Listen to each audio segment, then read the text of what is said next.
Director Walsh? Are we ready? Oh, we have a couple of minutes? Oh. I'll let you stay.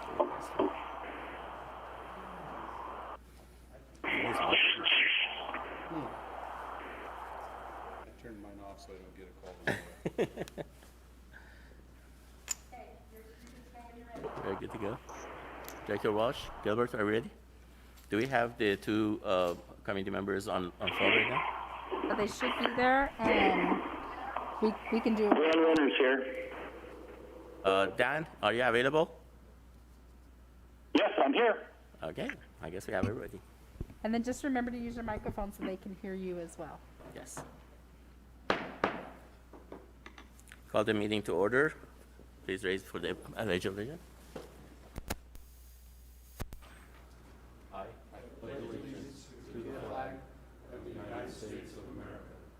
To the republic for which it stands, one nation, under God, indivisible, with liberty and justice for all.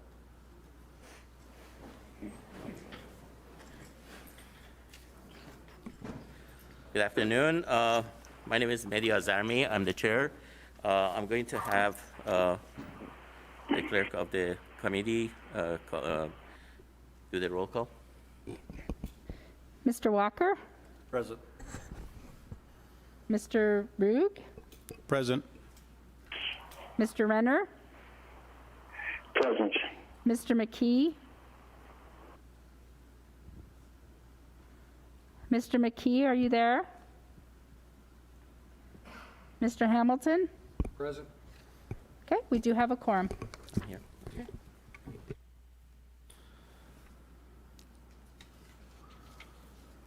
Okay, we start with a call to the public. Limit is 2 minutes per speaker. Do you have anybody who wants to speak before the meeting starts? No, these are on the items. Hearing none, we go to the business as kind of come before the board. Item number 1.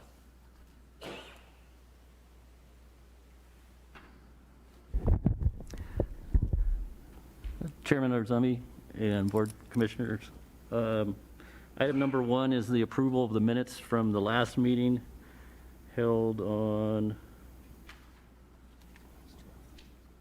August 12th. August 12th, 2020. Doug McKee.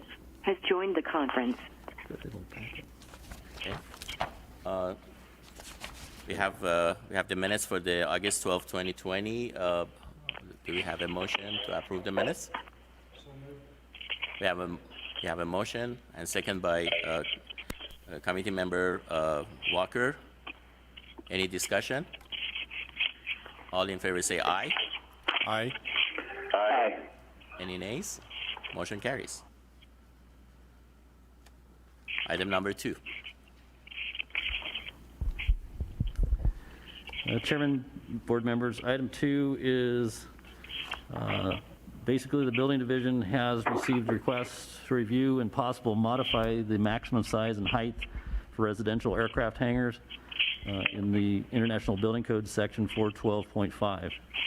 The finding of facts are that 2006 and the 2012 International Building Code contains regulations for special occupancies and special detailed occupancies for use and occupancy. IBC section 412, aircraft-related occupancies, addresses requirements for the use and construction for aircraft hangars. Section 202, definitions, defines a residential aircraft hangar as an accessory building less than 2,000 square feet and 20 feet in building height, constructed on 1- and 2-family property where the aircraft is stored. Such use will be considered as an accessory to the residential and incidental to the dwelling. Section 412 outlines the requirements for residential aircraft hangars and also includes fire separations, egress requirements, smoke alarms, independent utility systems, height and area limits. 412.55 of the IBC basically limits the size of residential aircraft hangars to 2,000 square feet and 20 feet in height.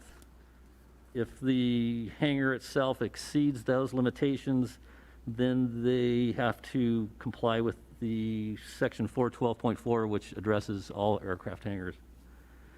412.4 would regulate structures over that height or over that size limits for residential, and would consider them a U-type or a utility or miscellaneous type occupancy. It no longer would be regulated under the R3 or the residential code. It would be regulated under the building code, and would require 2-hour firewall separations for mixed occupancies from the residential structure to the hangar. Beginning in 2009, the International Residential Code required fire suppression or sprinklers for all residential structures. The state at that time, and then the economy was down at that time, the state basically made a state amendment preventing Arizona jurisdictions from enforcing that section of the code. So currently, all the jurisdictions can't require residential sprinklers in residential structures, although the code is actually written to address that and basically includes that within the code sections currently. So we have to keep that in mind. The building division staff conducted some surveys of the surrounding counties, which would be Yavapai, Coconino, Mojave, Yuma, and La Paz, and inquired if any of these jurisdictions have any amendments to the building code or adopted any zoning regulations to allow for an increase in the residential hangar size or specific setback requirements. What we found was no amendments have been made to increase the size or affect zoning in any of these counties. While researching further, we found that a proposed amendment was made to the International Code Council to increase the size of residential aircraft hangars and was submitted during the 2007 code hearings.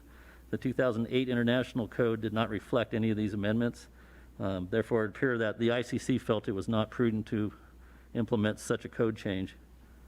Building Division staff has also reached out to local fire jurisdictions for their comments. I believe personnel is here today and would like to speak before the board. The general concerns include voluntary or validity of aircraft fuel, fire fuel loading, fire separation distances, combustible construction, and the size of the hangar structures. Additionally, there was concern with the 2013 amendment permitting 5,000 square foot hangars 30 feet in height that could be located 5 feet from our property lines. And just to bring up some data on that, I don't know if anybody's on the board at that time. The Building Code Advisory Committee did amend the definitions of residential aircraft hangars to permit detached hangars up to 5,000 square feet and 30 feet in height. So right now, the attached is 20 feet in height and 2,000 square foot limit. So that's one that the board already has amended. Staff recommends that the provisions for the aircraft hangar, section 412.5, remain as adopted and remain the 2,000 square foot maximum area and 20 feet in height. Staff also recommends the repeal of 2005-4 amendment, section 202 for definitions, which allows a detached hangar 5,000 square foot in maximum area and a maximum height of 30 feet. By repealing this amendment, the current code would require 2-hour firewalls for all hangars attached and detached over 2,000 square feet in size or 20 feet in height. Gilbert, it seems like some of the audience are having a hard time hearing. Is there any way that you can turn the volume a little bit higher, please, at the IT office? Yeah, and it's a mask too. Go ahead. Sorry about that. Sorry. That actually concludes my my staff report. If I can have a little allowance of, I want to. Yeah, now I'm too loud. No, that's fine. You're fine. Okay, I'd like to just give a demonstration of the sizes of these hangars that we're kind of talking about. We took some measurements in the auditorium a week ago or so, and what we found is 2,000 square feet is basically from this podium to that wall, from this wall all the way to the end of the chambers, and the ceiling is 17 feet in height. So that's the size of the maximum under the building code for a residential attached hangar would be. As I said before, the board made an amendment to it to allow 5,000 square foot hangars and 30 feet in height, and those can be within 5 feet from a property line. So we measured this chambers again from these walls, the same dimensions, from that wall to that wall, and from this wall to the end is 4,700 square feet.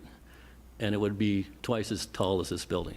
So between fire and actually myself as a building official feel that's quite a large structure that is going to be very close to a property line. Some safety concerns were if it caught on fire at 5 feet and another structure at 5 feet from property line, it would probably fall over onto the next structure. So I think at the time the amendment was made for the 5,000 square foot structures, really setbacks weren't looked at.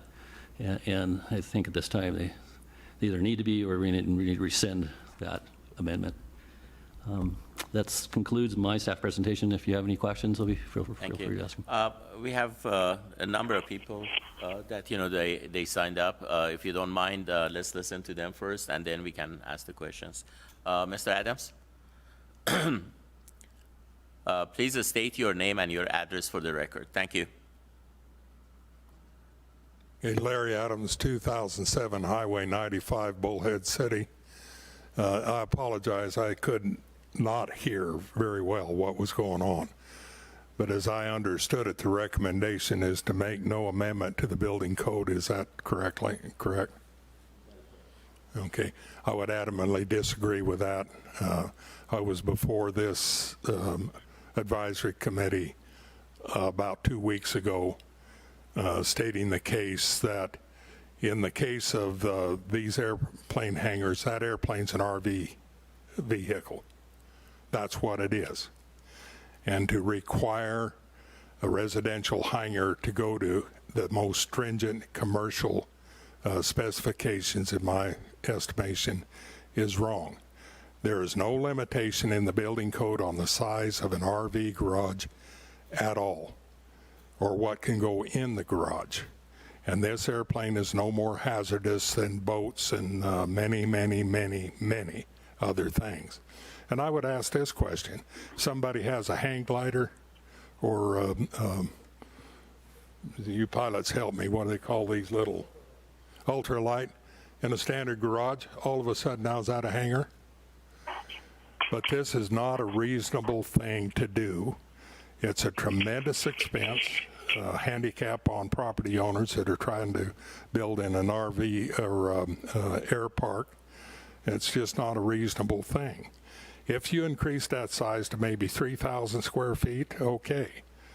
But the code already says you can have 5,000 square feet as it stands now within 5 feet of the property line with no firewall. There's no sanity in this. And it's creating a tremendous hardship on a lot of private property owners. And the fuel load in that hangar is no greater than it is in an RV garage. So with that, there's a number of people here, residents, that have more at stake here than I do. I'm a builder, I don't live there. But I'll let those people talk. I'd like to reserve the option of speaking again on this matter if it becomes necessary, Mr. Chairman, if I could. But with that, I'd pass it off to some of the other speakers. Thank you. Any questions for Mr. Adams? Thank you, Mr. Adams. Thank you. Okay. Mr. Martin?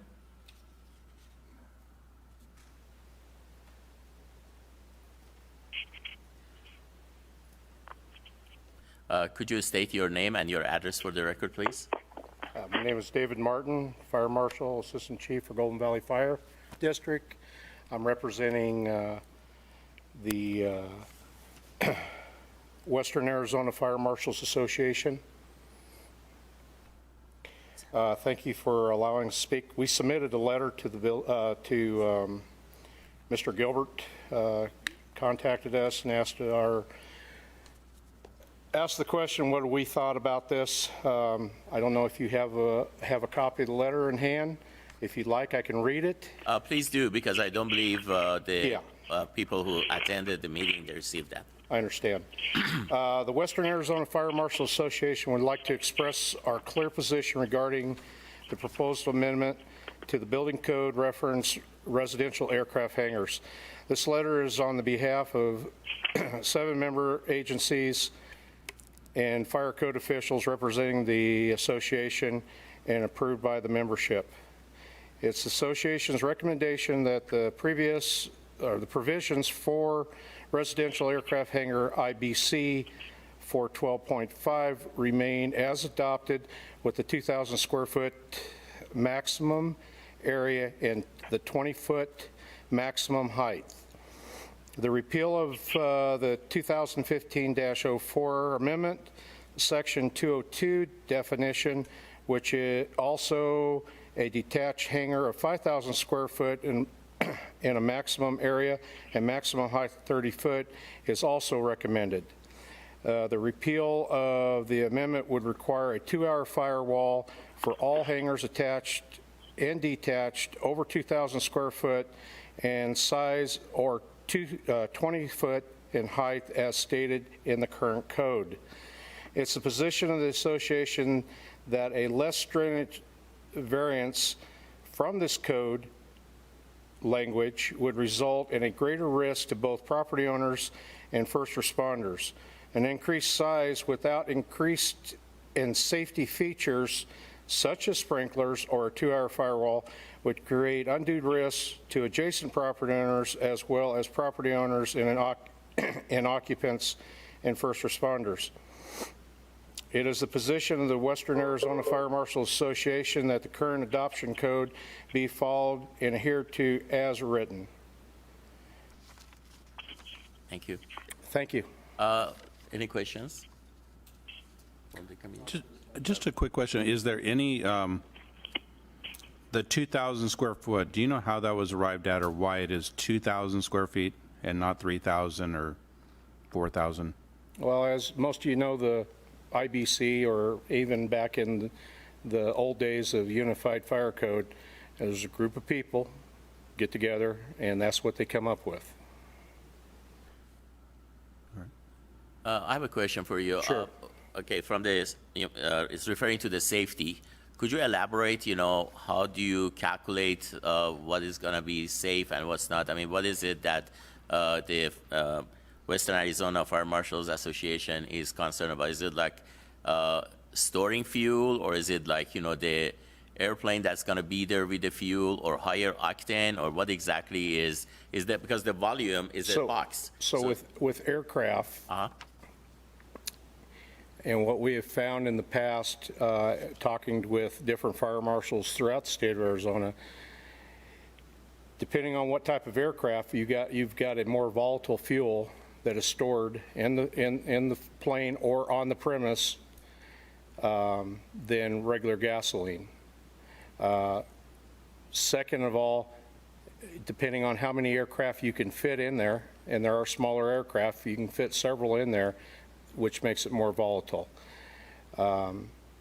It being close to other properties in a residential area, okay, and the 5-foot offset, which a lot of us fire marshals disagree with the 5-foot offset, and you've got a building height, okay, and fire, okay, you set your engine or set your equipment at least 1.5 times away from the height of the building in case it does fall. Follow me? Yes. So, and I know a lot of these aircraft hangars in residential neighborhoods aren't built by metal. They're built with wood stick framing, which again is more volatile and is more hazardous in a fire zone when there is a fire. Does that kind of answer your question? Correct. So my question is, if you have, let's say, 5-acre or 10-acre, and this is going to be situated in the with some proximity to the center, are you still objecting to that? I'm objecting to it for the simple reason is I think the code needs to be followed. The code was designed, a group of people just as smart as you all came together, builders, fire departments, and all members of the industry. When the IBC code is created, okay, they got a lot more brains than I got. They created this code, and this code was, I think that if we start going away from the code, then we subject ourselves to litigation. Thank you. I appreciate that. Any other question? We have one question. I have one more question. Sure. Just as a personal deal, as a firefighter, do you see a difference in the setback? Because the setback is off the road. The 20 feet is off the road, I believe, correct? Is that what we No. discussed last time? The Or is it setback- next to the residence? If I, 20 and 5 feet from the side. 25. it's 25 is, I think, from the road, but it's 5 foot from the property boundary. So you could have 5 foot off, you could have your hair, and next door neighbor, 5 foot off, so you only got 10 feet. So that would be the same as any, in the county, any, Yes. okay. That was it. Just Okay. wanted to double check and see if there was a difference on it. Thank you. Thank you very much. Thank you. Mr. Gatewood? Stan Gatewood? Sure. Mr. Nar? Please state your name and your address for the record. Thank you. My name is Craig Narr. I presently live at 21406 Ladine Avenue in Torrance, California. However, I want to discuss a property that I bought at 5144 Antelope Drive, Sun Valley Air Park, and that's in Fort Mojave. Larry Adams is with me. He's drawn up plans for a house and an attached building. And in that building, I'd like to store an aircraft.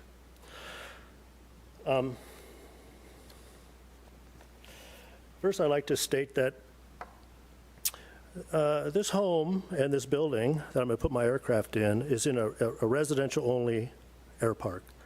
The HOA codes dictate that there are not to be any type of commercial activity in the air park, in the aircraft buildings.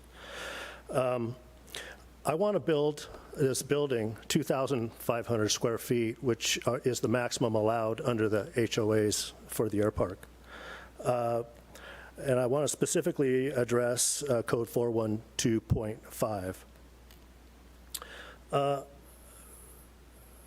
If I was to put a motorhome in there, it would not be a problem. Or if I was to put a 42-foot fountain in there with twin big box Chevys that have 1,000 horsepower apiece, the thing will hold 380 gallons of 105 octane fuel that I can buy at the Chevron gas station.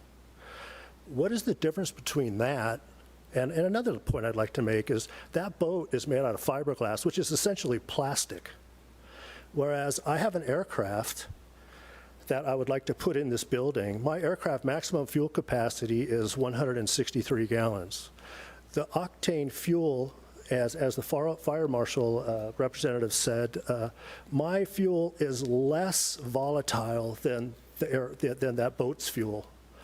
On another note, if I was to put a motorhome in there, I wouldn't have to go through a commercial coding process. That motorhome, if I had a 45-foot Bluebird bus on a motorhome, again, it holds 300 gallons of diesel. Additionally, that motorhome has a 20-gallon plus propane tank on it. No fire code provisions necessary as long as it's under 3,000 square feet. So here we've got an aircraft that is made out of aluminum and holds less fuel than a highly flammable plastic boat or plastic motorhome that holds more fuel, yet it's held to more stringent standards than either of those. Another point I'd like to make is I imagine all of you have single-family residences with a two-car garage. Regarding if I turned my plans in and I said, nope, this is an RV hangar, it's not an airplane hangar. That's the way I'm putting it in, and that's the way I want it permitted. If you were to buy an aircraft, there have aircraft that have folding wings that fit up inside of a trailer. If you bought that and you parked it in your two-car garage, would you be in violation? Like I would be if I put an airplane in that hangar that I said is an RV hangar? And why? What's the difference? So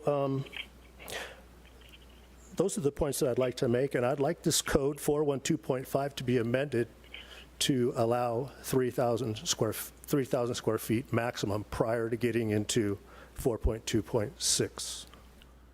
Thank you. Any questions for the? Any questions? I have a question. I assume that you studied the code, right? Because it seems like the fire marshal representative, in terms of like a larger square footage, like the setback more than 5 feet and all that, he said it just goes back to the code. with the code that you read, that is basically decided and is a governing document for the building department, how do you debate that one? Those international building codes are generalized guidelines for communities and counties like Mojave to look at and choose to adopt, but those are built or laid out as a general baseline, and they could be modified and changed at will. I mean, with your consensus, it can be modified and changed. It was designed to be that way. It wasn't a code written and put that way. This code also goes all the way into Costa Rica, Venezuela. I mean, I don't know about Venezuela. I don't know the exact locations, but it's an international code. It's more than just the United States. And certainly in Mojave County, we have a very unique community with Lake Havasu, Lake Mead, the river. It's highly recreational, and my aircraft is a toy. It's my hobby. I've always liked airplanes. It's a sport or a hobby. That's all it is, just like if I had a 42-foot fountain or a 50-foot motorhome. It's my toy. It's what I enjoy doing. Gilbert, could you elaborate on the code? Is that a shall, or is that something that has some, tolerable measures on it? Chairman Arzami and board members, it is a specific code. It is in the International Building Code that addresses aircraft-related occupancies. So it is specific to aircraft and aircraft hangars. Bob, could you elaborate on that, please? Bob Taylor is the attorney for the Mojave County. Yes, Commission Member Azami, it's basically as the building official has stated, there's a specific requirement, but this body can make a recommendation to deviate from that requirement if you find that it's not necessary, or that a less stringent requirement would protect the public as well. I appreciate that. Thank you. There's no more question? If I may? The code specifically states the reason for the limitation of 2,000 square feet is because the probability of the amount of fuel that aircraft has. It even states in there that aircraft are less combustible than other items that would be put in there. So in light of the boat and the motorhome without regulations, I feel that the fuel is a no-go argument, in my opinion. So your recommendation is, to increase it to 3,000 square feet, but get away from the 5,000, right? Well, okay, to clarify, mine will be attached. Right. I think 5,000 was for detached. Is that correct, Gilbert? Correct. Yeah. Mine will be attached. So I think my limitation under the code at this present time is 2,000. And I would like that increased to 3,000. Thank you. I have one question. Do you happen to know what the octane of the aircraft fuel is? Yes, the octane of fuel is 100 octane. 100. It's 100 low lead. And what they sell at the Chevron is 105 or 110 octane for high performance boats. Thank you. Okay. There's no more question. Thank you. Thank you. Mr. Gatewood, would you like to address the?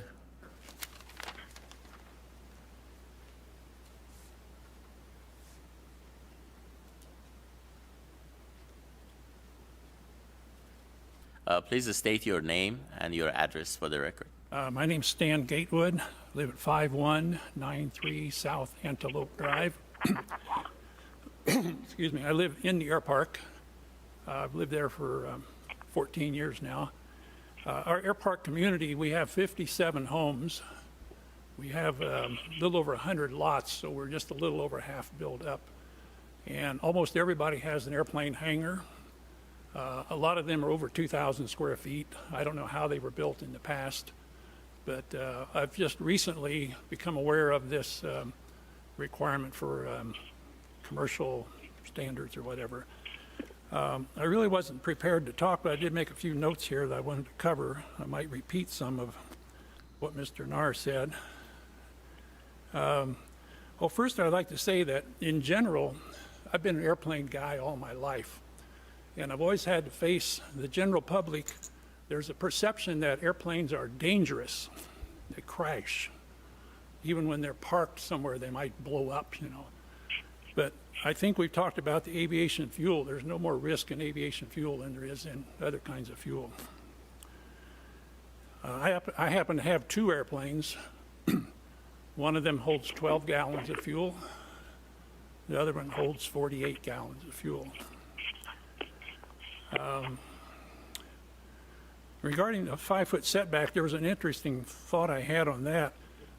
Recently, there's been a home completed right next door to me, and the side property lines, it's set back 5 feet. And he doesn't have a hangar, but he's got a huge RV garage. I don't know how many square feet. And it must be at least 18, close to 20 feet high, and it's 5 feet from my property line. Now, you look at that thing and think, well, yeah, if that caught on fire and fell over, it could do some damage on my side. And it could fall over and do damage regardless of whether the structure is 20 feet wide or 100 feet wide. All that other stuff back there, I'm just concerned about the part that's going to fall over the wall. So I'm not arguing that point, I'm just saying I noticed that. Regarding putting airplanes, I think Mr. Narr touched on, I could buy an airplane that has folding wings and I could put it in my 2-car garage. I don't think there's a regulation anywhere that says I can't do that. I can put a car, a truck, a boat, a tractor, anything I want to put in my garage, basically. Another point is big motorhomes that have a lot of fuel, and usually they have 1 or 2 propane tanks sitting on them. And to me, I think a propane tank is more likely to blow up than my airplane sitting there. My airplane and all airplanes are maintained to a very high standard per the FAA requirements. Once a year, I have to have my airplane completely inspected by a licensed mechanic. We check over not only all the mechanical stuff, but we check the fuel lines, fuel tanks, make sure there's no leakage. I don't think people with motorhomes necessarily do that. A lot of people keep them in good shape, but I've seen a lot of motorhomes that, they just park them and, they might have fuel dripping out all the time. So I don't see any reason why an airplane is more dangerous than other types of vehicles. The 2,000 square foot, I agree it was written by a committee, but I think a lot of these committees are people that, like all of us, we're not an expert on most things.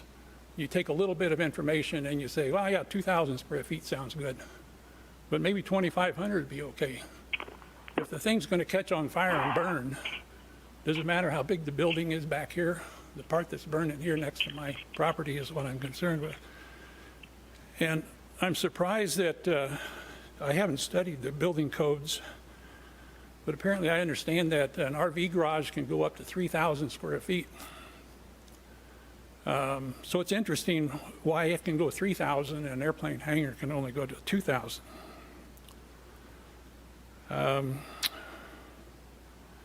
Oh, and then the other thing is if I build an RV garage to 3,000 square feet and I put my airplane in there, I've heard people say, well, I would be in violation. And I would say, in violation of what? Show me the rule that says I can put anything in my RV garage I want that's got an engine and fuel tanks and all that. But if it flies, it cannot go in there. I would challenge somebody to, I'd like to see a copy of the rule that tells me I can't do that. So I think that's about all the points I had, but I just want to emphasize that I don't see any reason how we can say that an airplane is more dangerous than an RV and a boat and all of that.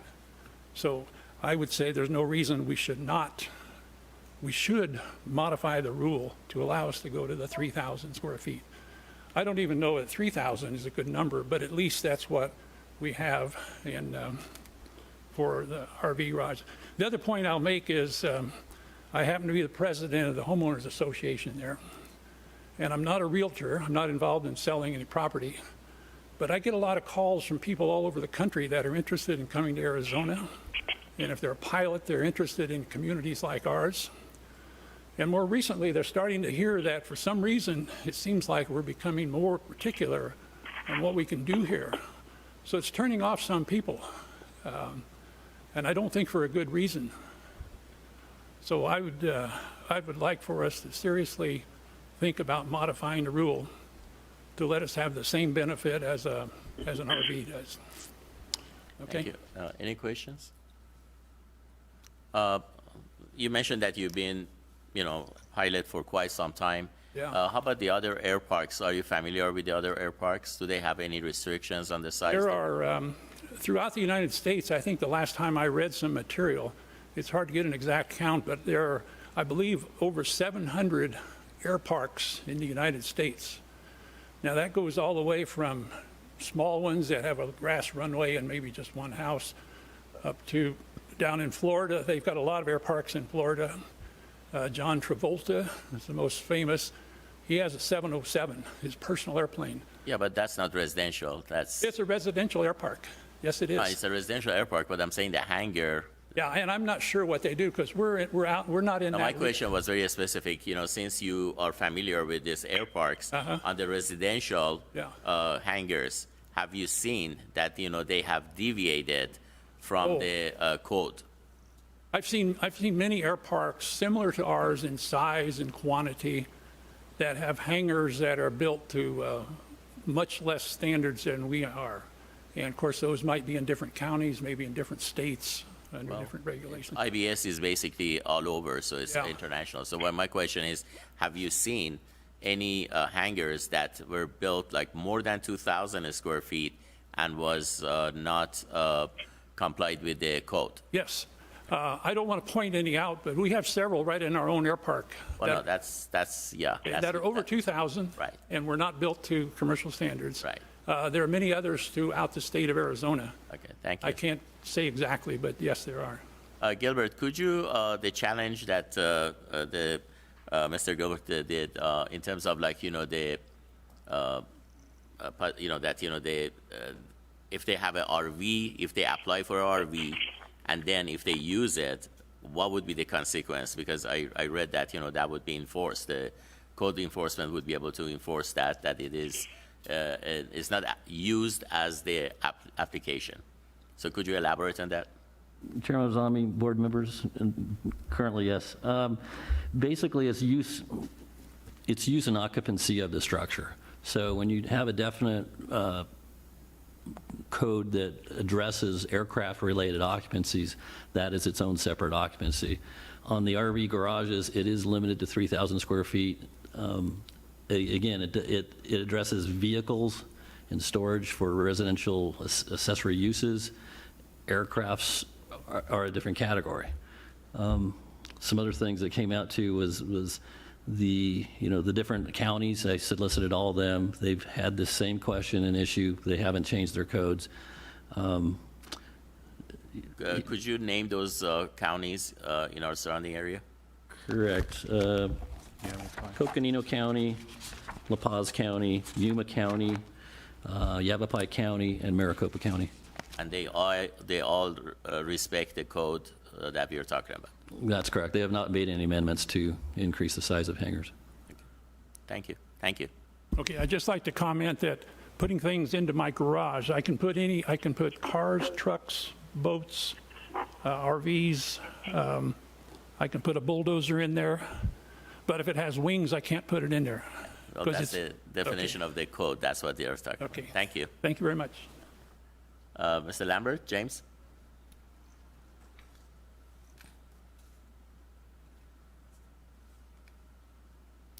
Please state your name and the address. James Lambert. I live at 5096 South Antelope within the air park. I also own the airport. I've heard a few other numbers besides the 2,000, the 3,000, the 5,000. We talk about a 30-foot ceiling. Is volume concerned at all in this code? Well, the size that they're talking about is with the 2,000 square feet, it has to be 20 feet. And if it's going to become more than that, it would be has to have up to 30 feet. And then they have to be 2-hour rating, right? Right, but is the height a concern or something to do with this? It's in the code, but go ahead, Gilbert, if you could It's, elaborate on that. Chairman Ozami, board members, it restricted the heights to 20 feet, so they're definitely, the code council felt that that was a height limit that was, doable. As I said, we amended it to 30 feet. When we start looking at 30 feet high buildings close to property lines, we have some concerns. I haven't seen a single, I just built a commercial hangar down on the airport side, which Gilbert helped me through it, through all the little outside, looking at it from, what do you call it, when they sent it out for, what was that? Plan review. Planning, yeah, sent it out for the planners to look at, but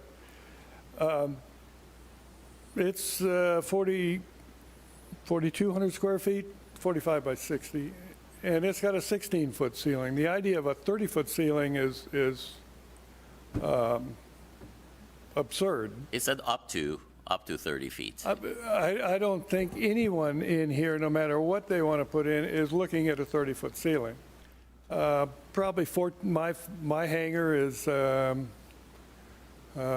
think 2,500 square feet with a 14-foot ceiling.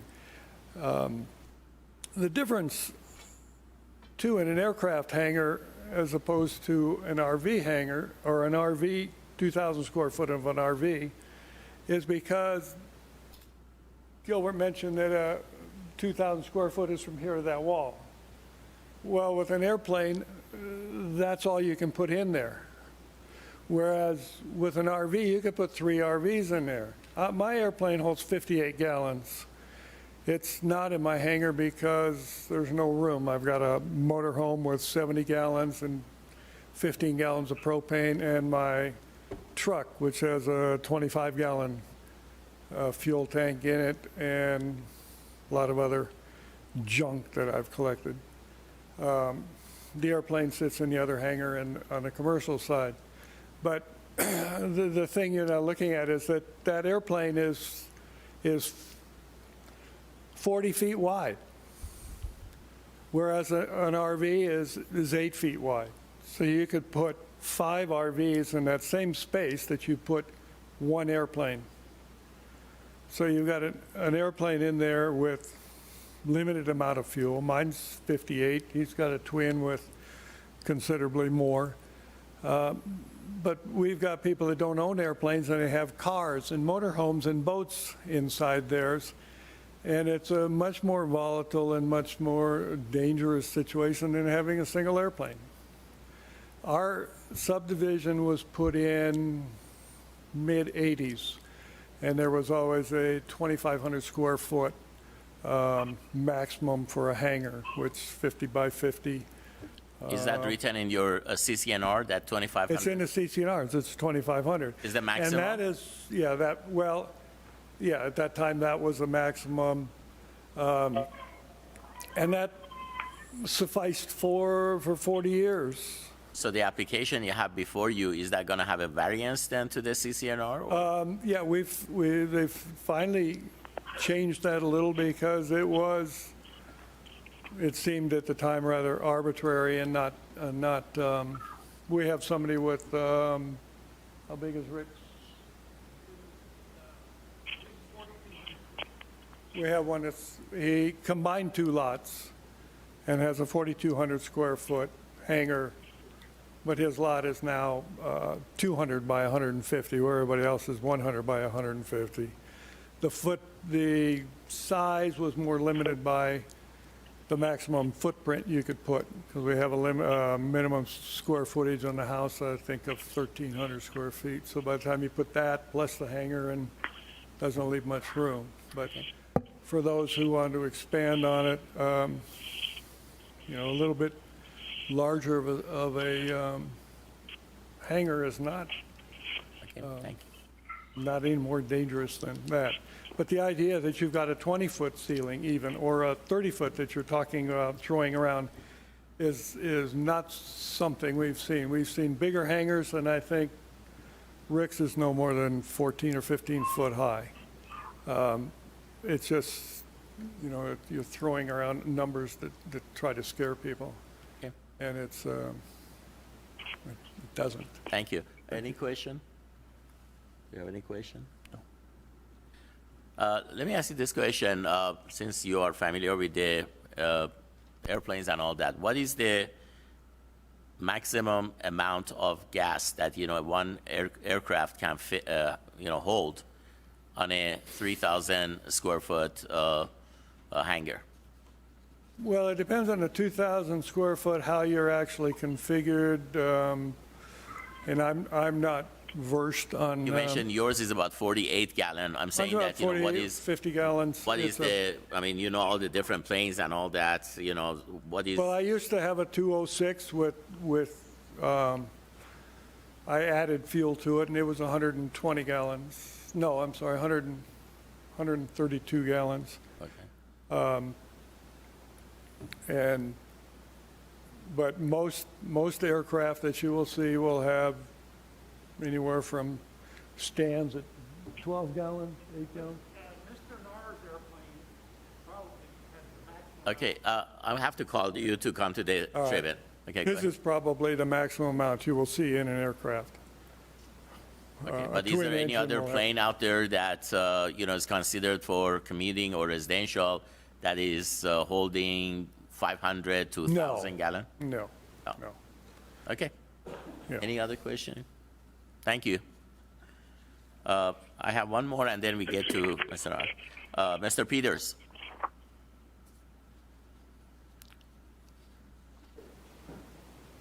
Please state your name and the address for the record. My name is Roger Peters. I'm presently in Las Vegas, 4949 North Campbell Road, moving into Sun Valley Air Park as soon as the home is built. And I'm looking at so many other things that are so much highly volatile than what we're putting in our in our hangars. Why couldn't we just go to 2,500 square feet? I'm for amending it from the fire code from going to 2,000 to 3,000 before you'd have to have a commercial hangar. That's what I'd like to say. I'll be building their hangar shortly, and I'd just like to know. It looks like it's not going to go through that quick, but I'm just here to say that it's kind of strange how you allow something that's more volatile, more dangerous, and then the aircraft I've had for 40 years.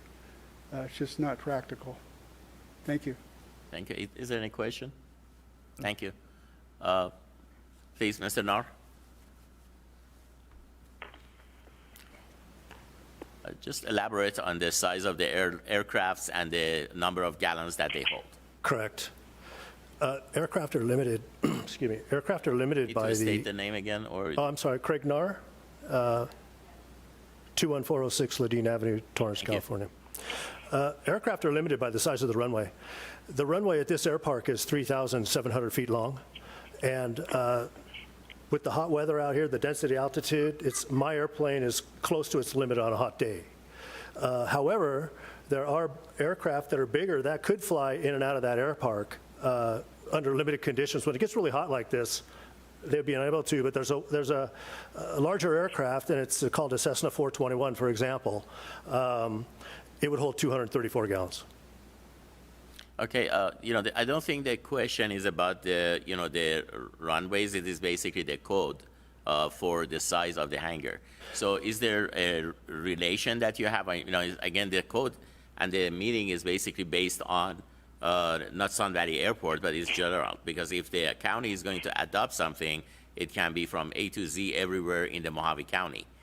So, the question is, so you're saying that there's a correlation between, the size of the airplane and the runway, obviously, that you have. That's for Sun Valley Air Park. I'm sorry. I understand, but I'm saying that, but anytime that you are going to, if it's a larger, plane, they cannot come into Sun Valley Airport because That's correct. That's correct. The chances of jets coming into that airport are pretty slim. It'd take a pretty, somebody with pretty big huevos to do that. But So that's regarding Sun Valley Air Park, but you take like Laughlin Bullhead with a 9,000-foot runway, you got 737s going in there. They hold thousands of gallons of fuel. That's different, but That's not but residential. regarding this, and I can't talk for other airparks. I have no knowledge of that. Thank you, I appreciate that. Gilbert, could you, you heard all the different questions and concerns, so could you elaborate on that? Certainly. And please just speak louder because, That's right. Chairman Arzami and board members, yeah, I would like to make some comments on some of the comments.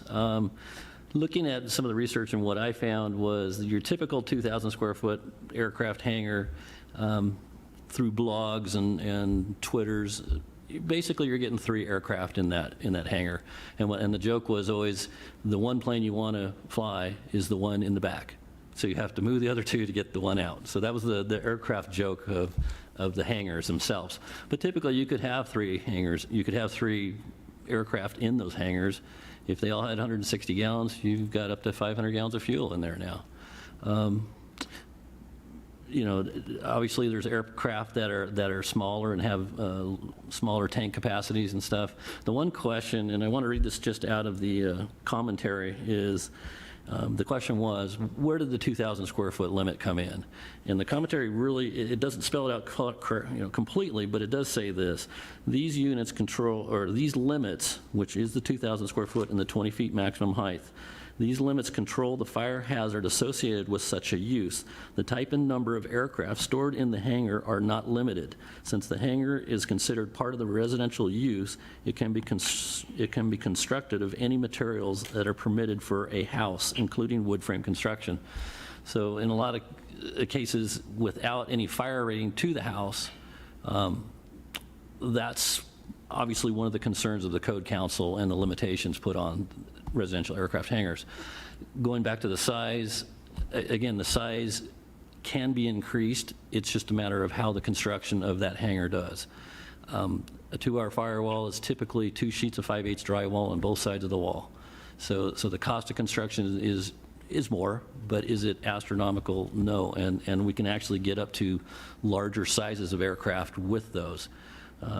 Again, the code does say within 30 feet of a property line. So we had this discussion, you were not available, Mr. Arzami, was some of the measurements for the 30-foot rule is you're allowed to take half the street distance. So they give you an allowance for separation of public right-of-way. And so a lot of the aircraft hangars in this particular air park utilized that, and they didn't have to have a 2-hour front door or a frontage of the aircraft hangar itself. It really is the concern is the side yard setbacks, and they could go up to a 5-foot side yard setback without any limitation of a firewall or something like that. Again, when they exceeded the 2,000 square feet, that side would be required to have a 2-hour firewall, and there are numerous in that air park that have increased the sizes and complied with the 2-hour rule.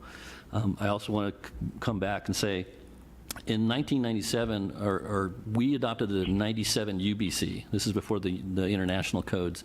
There was not a section in the code that had specifically addressed aircraft hangars or for residential. So there are about 9 structures in this air park that exceed that 2,000 square foot rule, but they were built prior to the international codes being adopted. Again, kind of what somebody's saying, what's the difference between vehicles and aircraft? They're obviously different. One's regulated highly by the aircraft, and vehicles are regulated by motor vehicle operations. Again, some of the things, the counties we solicited, they had the exact same issues we're having. I go back to garages are restricted at 3,000 square feet. That also has been an issue for the other counties. Also, after 3,000 square feet, you either have to separate it with a 2-hour firewall or you have to separate occupancies. So the number of counties, Yavapai and Coconino, have the same situations that we're having as a rural county and having the same recreational facilities and stuff like that.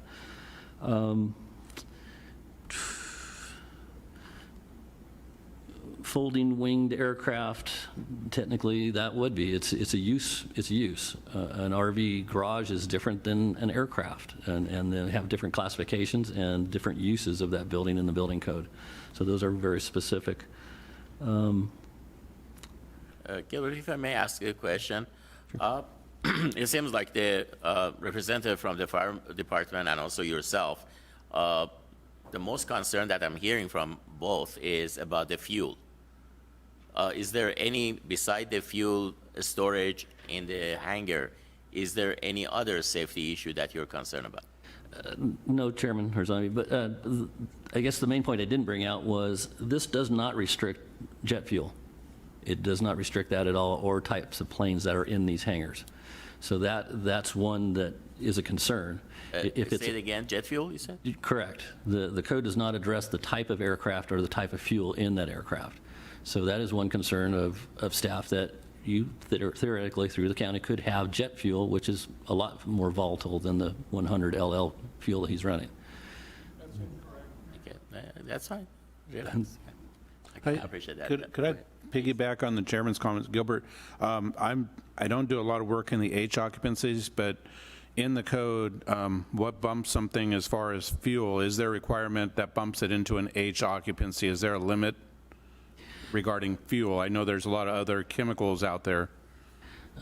Board Rugi, we looked at that. The H occupancy does regulate hazardous materials, but it regulates them in a process. It regulates them in an open process or a manufacturing type thing or straight storage type thing.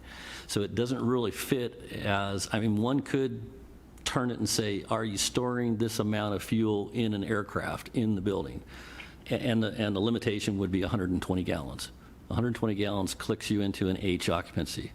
120 gallons of storage, not in a closed loop system. So a contained, otherwise you'd have to have it in a magazine, or you'd have to have firewalls for that.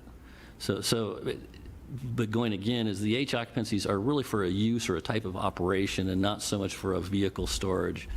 I was just wondering if there was anything that would prevent, let's say you have one of these high octane boats, is there anything to prevent somebody from potentially storing 500 gallons of boat fuel in the garage? Yes, there would, because it would be straight storage then, and you could make the case that you have a storage container per se and not just a vehicle. But you could have a boat in there with as large a gas tank as the large boats have and be allowed up to 3,000 square feet? You could. Again, we don't regulate the vehicle. Okay. Thank you. Thank you. Mr. Lambert, do you want to come to the podium? I know everybody got excited for a second, so I want to make sure, you will be able to answer or reply. Yeah, we did just have a 421 looking at one of the hangars here. But 421 is a large twin-engine aircraft. It's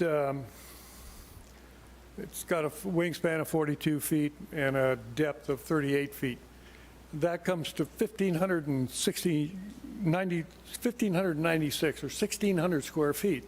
So you could put that 236 gallons of fuel in that airplane in a 1,600 square foot hangar.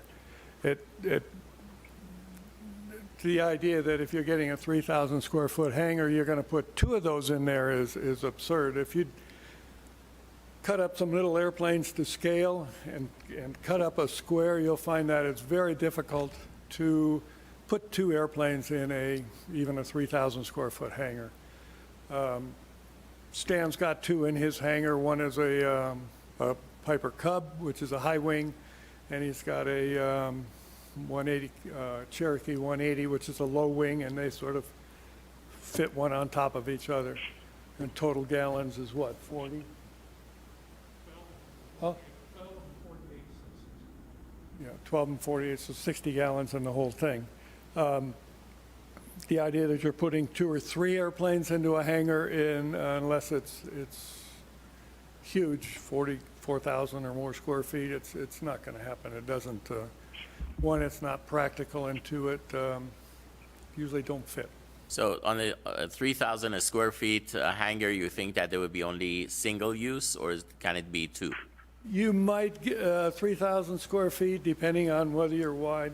I've got 4,200. If I were to put two airplanes in that the commercial hangar that I have across, it would have to be one directly in front of the other one. At the 45 feet, my airplane is 38 feet wide, and the 45-foot hangar is cut down by 2 foot on each side for the door. So I'm looking at a 41-foot. You're only getting one airplane in there. If I pushed it way back, unfortunately, I have too much stuff. And And another question I have is like, Gilbert mentioned about, the jet fuel. Is there Jet any fuel is- possibility of any jets landing in residential areas? Okay, my partner who is developing the property with me, they have 2 jets. One of them, he said, will never get into one. One of them might be able to get into mine. We don't sell jet fuel, but jet fuel is like kerosene or diesel fuel. It's not volatile as gasoline is. So that's not a, So you're problem. saying that it's not as combustible as, the 100 or 105 octane? right, it's not as volatile. As you know, diesel requires the compression and heat in order to ignite, whereas gasoline just takes a little spark. So Do you have any, jets that they land or they store? we have a couple, we have, I think, 2 Pilatus. One is a hospital aircraft. We have another one that he owns a resort up on the parkway somewhere. We have a turboprop that lands, and he's got a trailer park on Boundary Cone. But does he have a But they sit residential over on the other hangar? side and they're parking. And Does he store it in a residential hangar? Pardon me? Does he store that in a residential hangar? They don't have it, no, they're too big for any of the hangars we have. No, my question is related to the hangars. Do you have anyone in your community that has a jet that is storing it in the hangar? No jets and no turboprops. Okay. Any other comment? Any questions? Chairman Azami, if I could just clarify a little bit. Jet fuel basically has a lower flash point or a higher flash point than gasoline. But once it starts burning, it basically burns at a much higher temperature than other fuels. So there is some hazard. Okay, thank you. I know that you were going to talk. I forgot your name. You want to come to the podium? Yes. No, I think all the comments have been covered. You already covered. Okay, I appreciate that. Mr. Adams?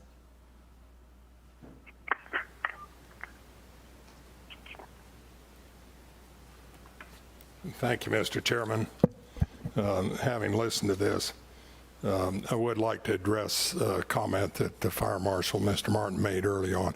I think it's important for everybody to know when these codes are written, it's only building officials and government officials who are allowed to vote on these codes. Private enterprise, it may offer testimony and input, but when it comes to a final vote, they got no say as to what goes into the code. It's an important thing people need to be aware of because codes tend to get tilted pretty badly because of that, what I consider to be flaw in the code adoption process or drafting process. Also, an interesting point here, the problem here is there's no in-between with these hangars. You either have a reasonable requirement for a hangar, which up to 2,000 feet is very reasonable, and then you make a quantum leap to the ridiculous, and there's no in the middle. Quoting from the code, section 412.4.1, exterior walls, to abate the hazards of a fire condition from spreading from commercial aircraft hangars to adjacent buildings and structures, the code requires exterior walls that are located less than 30 feet from lot lines, so on and so forth. The purpose of that's for commercial codes, not residential. I go back to maintain what argument I made 2 weeks ago. There's nothing in the residential code that restricts these RV garages, if you will, or these hangars at all. So since the code's silent in the residential code, which this building's built to, somehow we automatically go to the most stringent commercial requirements that they can come up with. These requirements are for plain paint hangers, heavy-duty maintenance, commercial operations. It so states in the code right here under 412.4.1 why those requirements are there. Residential hangars don't meet that. I think the people in the air park here are perfectly rational and reasonable people. I think they would be happy with maybe even a 2,500 limit, but the 2,000 square foot limit is totally, completely arbitrary, just picked out of the air. It doesn't fit nowadays. I think they'd be happy with that, and I don't think they'd have a problem with a height restriction of 20 feet or maybe 16. I made the point, the code now allows 20 feet in height, 2,000 square feet, that's 40,000 cubic feet. A 25 by 25 RV garage, 16 feet high, 40,000 cubic feet. And again, the point is, there's no restrictions on RV vehicles. You can put in one of these things, 4 or 5 of these big boats, motorhomes, everything else, far more dangerous than a single airplane. And the problem with the code is it goes from reasonable to unreasonable with no in between. But I think the people would be happy with 3,000 or 2,500, maybe a height limitation, certainly no more than 20 feet. I think they'll be reasonable, and I think you can reach a reasonable compromise here. But these codes lack a whole lot of being perfect, and they don't have uniform input when they write them. Thank you. Thank you. Any questions? I did have a question. Larry, Larry? Mr. Adams? How tall is the garage you're proposing? Excuse me, my apologies. Inside? What's your height?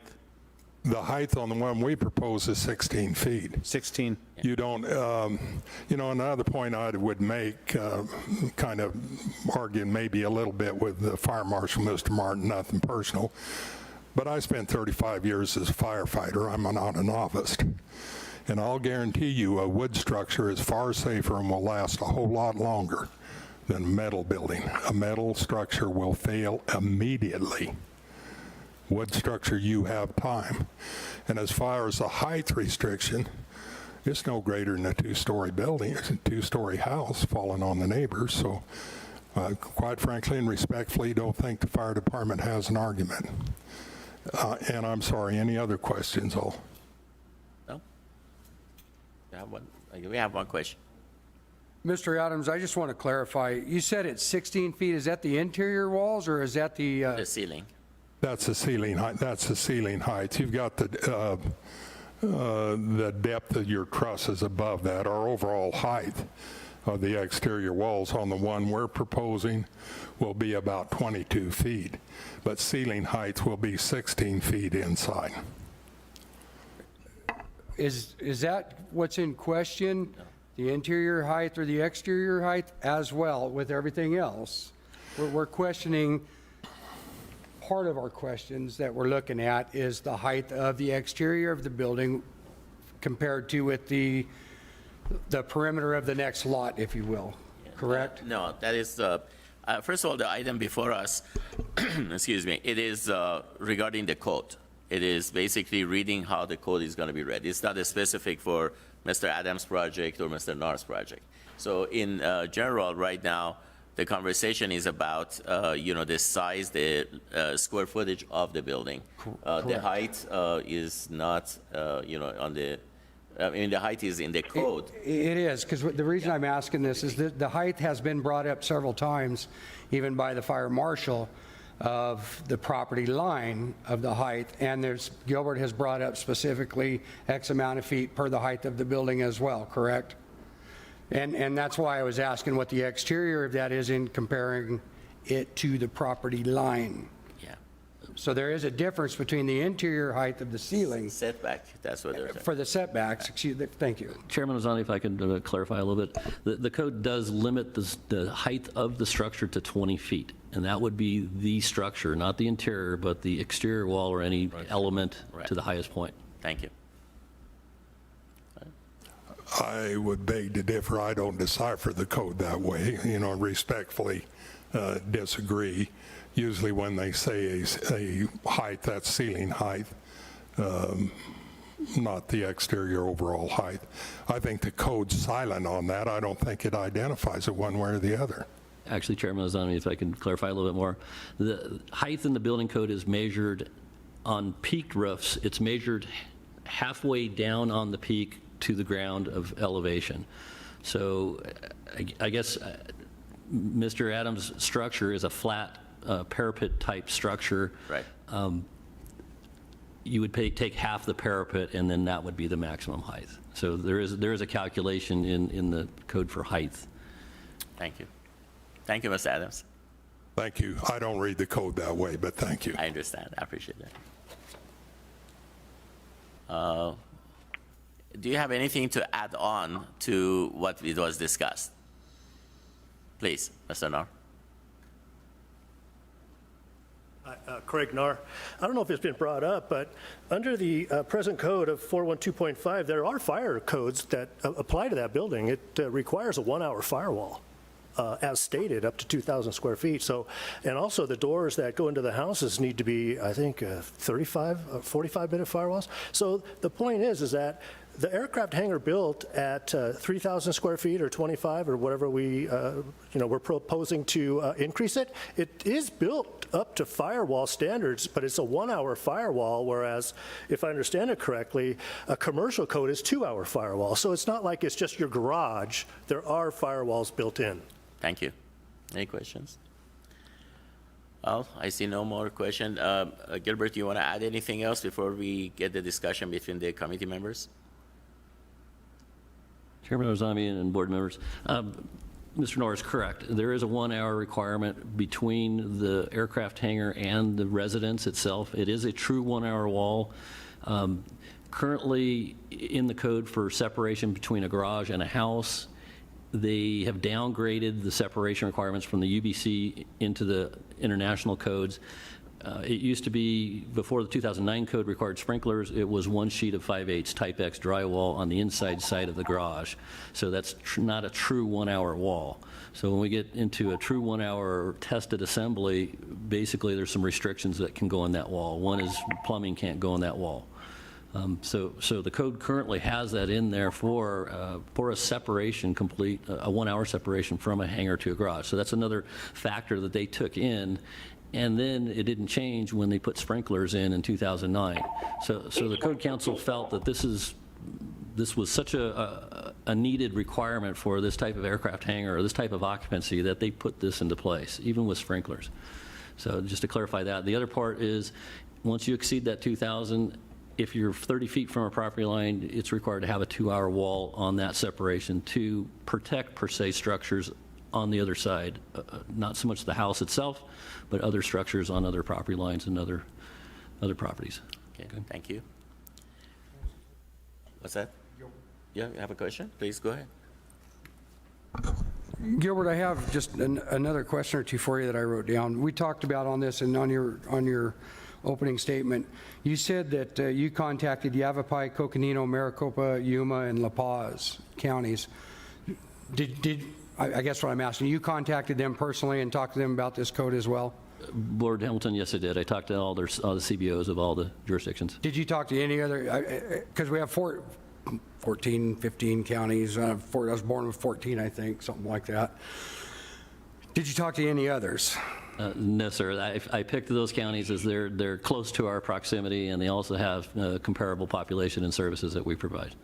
Some of the other, like, Greenlee, isn't really comparable to us, some of the smaller jurisdictions.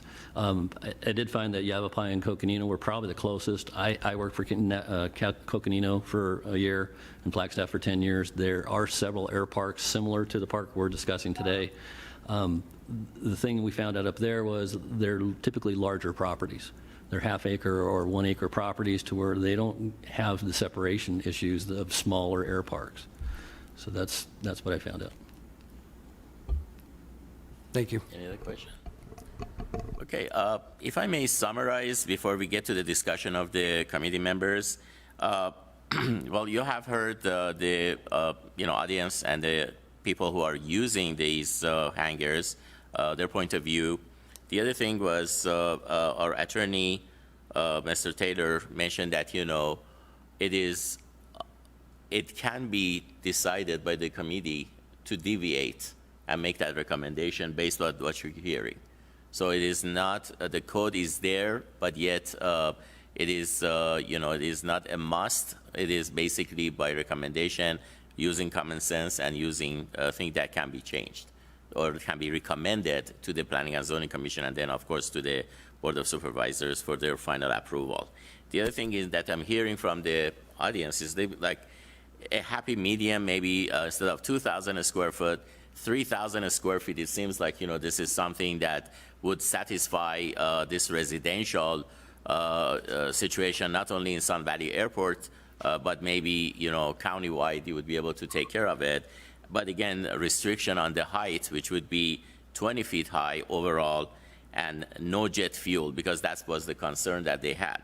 So if we can basically have that, and then, of course, single use of the hangar for that size of the 3,000, which, was mentioned by Mr. Lambert, that, well, most probably that would be the, the size that you have. So these are the information that, was reviewed to us today. And based on that, I open it up to the discussion.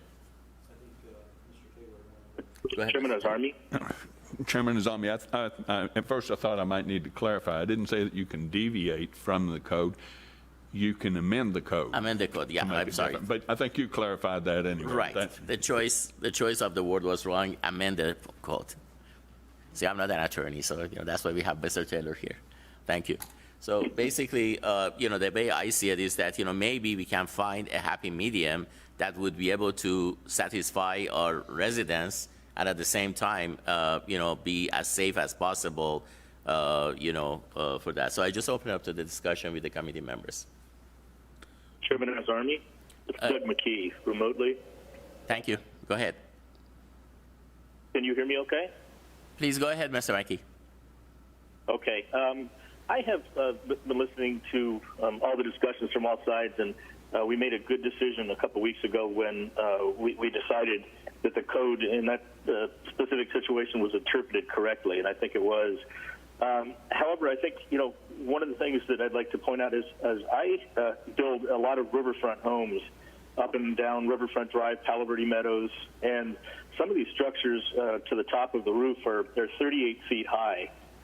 They're 3 stories, some of them, certainly 2 above ground, and they are on 5-foot setbacks on both sides. And I have several of my clients who have a lot of boats and fuel in those boats and all those things being stored, and it's never been an issue with the city or, in my mind, of a fire health safety issue, and that being that high of a structure next to a 5-foot setback. But the advantage that we have as a board and in a county is having that allowance to kind of adopt a one-size-fits-all code, which is in this case the IBC, to kind of characterize our county as being separate from the rest of the world as a sovereign county, and as opposed to the board and the county building department setting restrictions on something like this, I think it might be better left in the hands of the municipalities and the associations, and then the county kind of take a more laissez-faire approach. And I'm obviously speaking in favor of upping this square footage. And I don't see a problem with the 3,000 square foot hangar with a 20 or even a 25-foot height with, if you got a parapet on the top of it, but the top of structured roof, certainly 20 to 22 and a half feet. I don't see a problem with that personally. And I know we haven't discussed in depth the detached 5,000 square foot repealing, but I don't see any reason to repeal that 5,000 square foot separated structure either. So my personal thoughts would be meeting a compromise of 3,000 square feet, neither a 20 or 25 foot restriction on those, and then leave it up to the associations if they want to make them to 2,500 square feet, or the municipality itself, as a remote municipality who might be in charge of the local building department, and leave it in their hands. But I say as a county, we give them the latitude, our people and residents the latitude to buy the size planes that they want to put in their hangars, and I don't see any health safety issues by upping that by 1,000 square feet. Thank you. Any discussion? I would like to think that at times I think the codes don't keep up with the technology is changing in terms of what's stored inside garages. I think the boats keep giving bigger and bigger fuel tanks. There are other things that are being stored in these garages that to me is a comparable risk to what we're talking about with an aircraft. I'm seeing, I used to be a pilot as well, that you can only fit so many airplanes in a hangar because the way they're laid out. You could conceivably put a whole bunch of RVs or boats, not that anybody would do it, I don't believe anybody would do it, but you could put a whole lot more RVs, large boats with high octane fuel that is a more dangerous fuel to me than what the airline fuel, aircraft fuel is in one of these hangars. So to me, just common sense would say, if you're allowing 3,000 feet for a giant boat or a giant RV, I just don't see the difference with an aircraft. I just really don't. Thank you. So I would be in favor of amending it to 3,000 feet. Keith? I agree with that. Is your button on? I agree with Commissioner. It is, it's on. With Rex, I think we need to match it up to what the garage can be. Because a 40-foot eliminator or a fountain boat holds, I just pulled it up on the internet, 360 gallons of fuel. And you could put 2 or 3 of those boats in a 3,000 square foot garage very easily. So then you'd have over 1,000 gallons of high octane fuel. I would like to see us consider upping this to 3,000. I know their subdivision only goes to 2,500, but I'd like to match what the garages are. As long as it's not for commercial use, as long as it's a personal use. Height requirement, 20 to 25. I mean, maybe 25 inside height with your parapet or your pitch. Maybe 25 overall, you mean? 25 overall, yeah. Overall height. I think I would be good with that.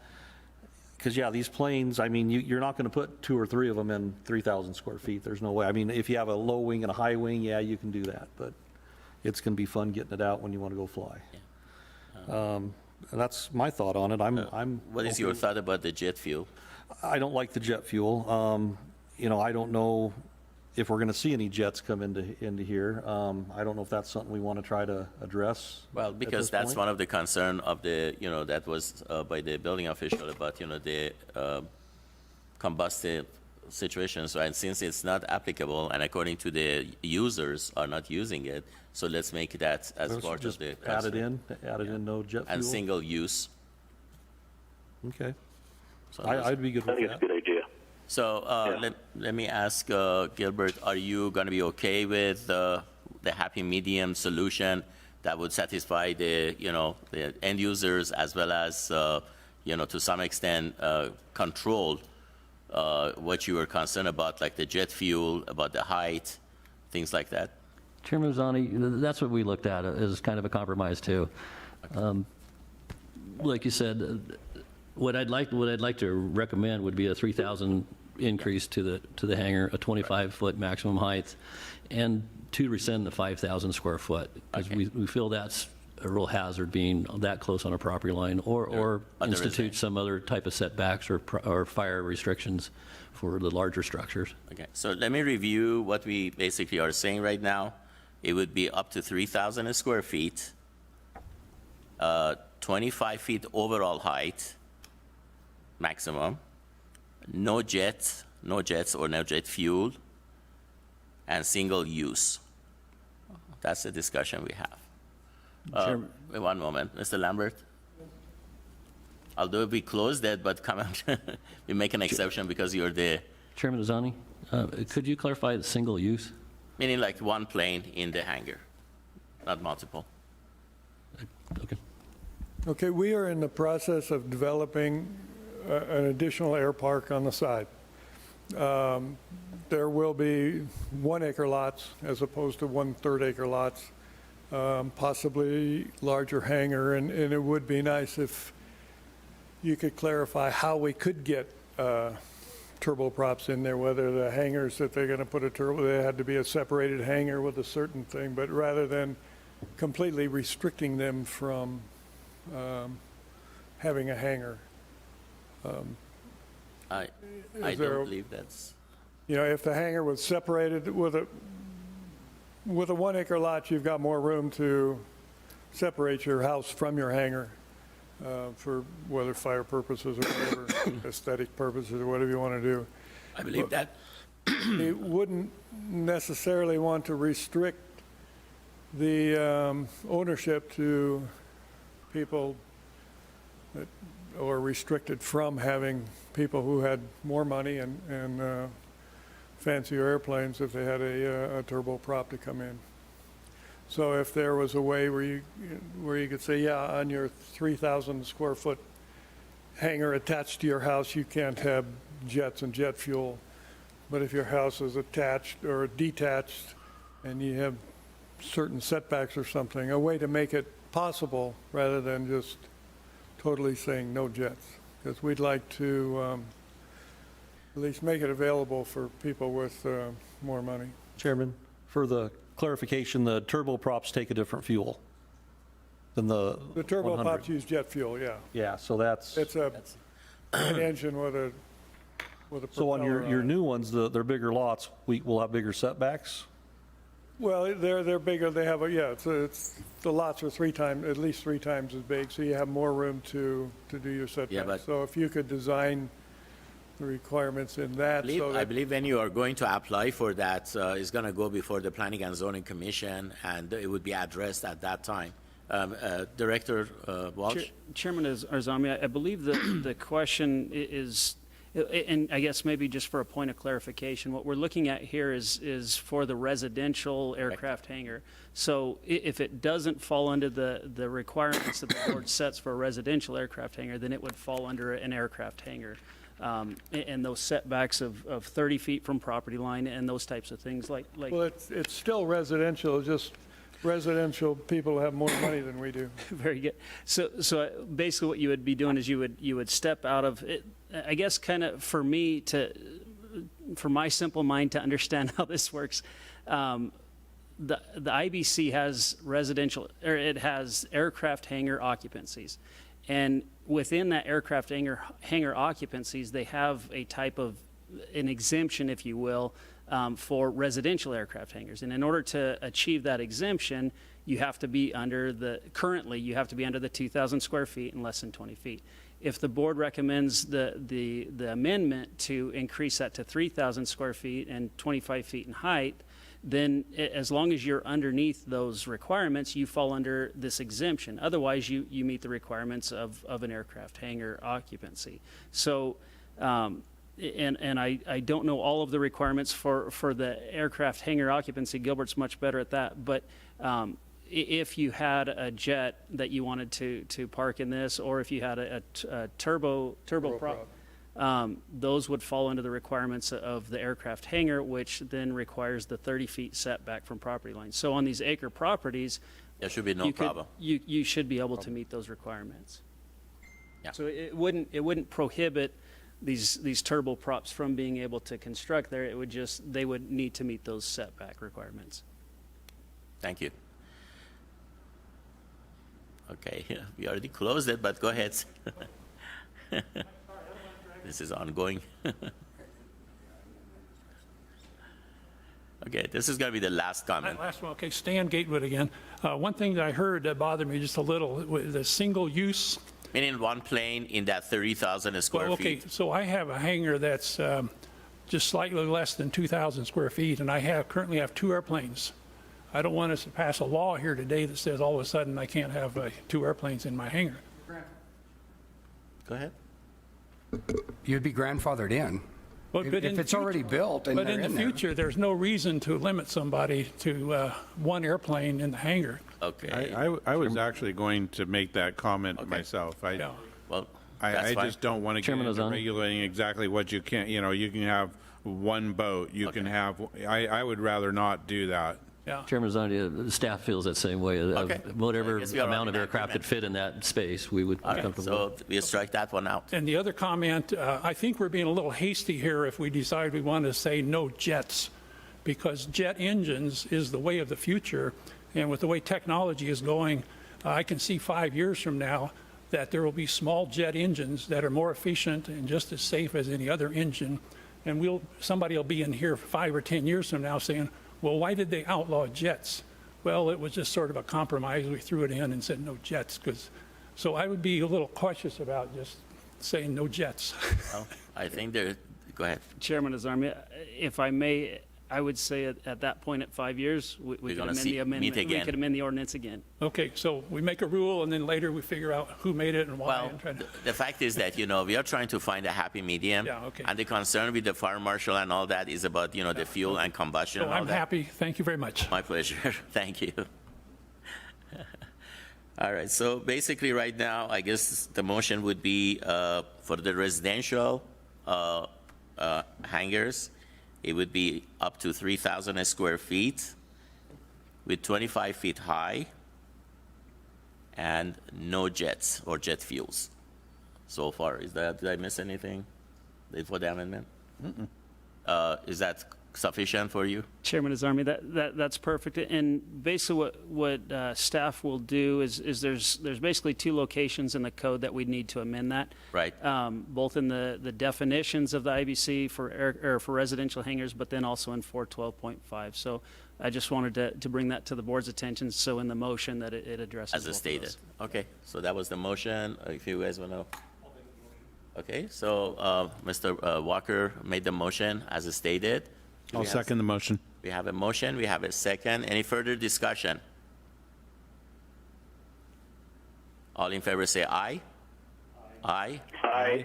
Aye. Any nays? Nay. Okay. Could you record that? No. Did you get it? Motion carries. Thank you. Thank you all.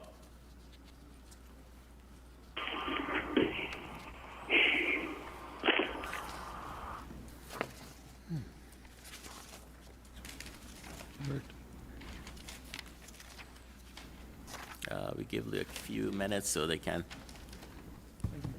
exit.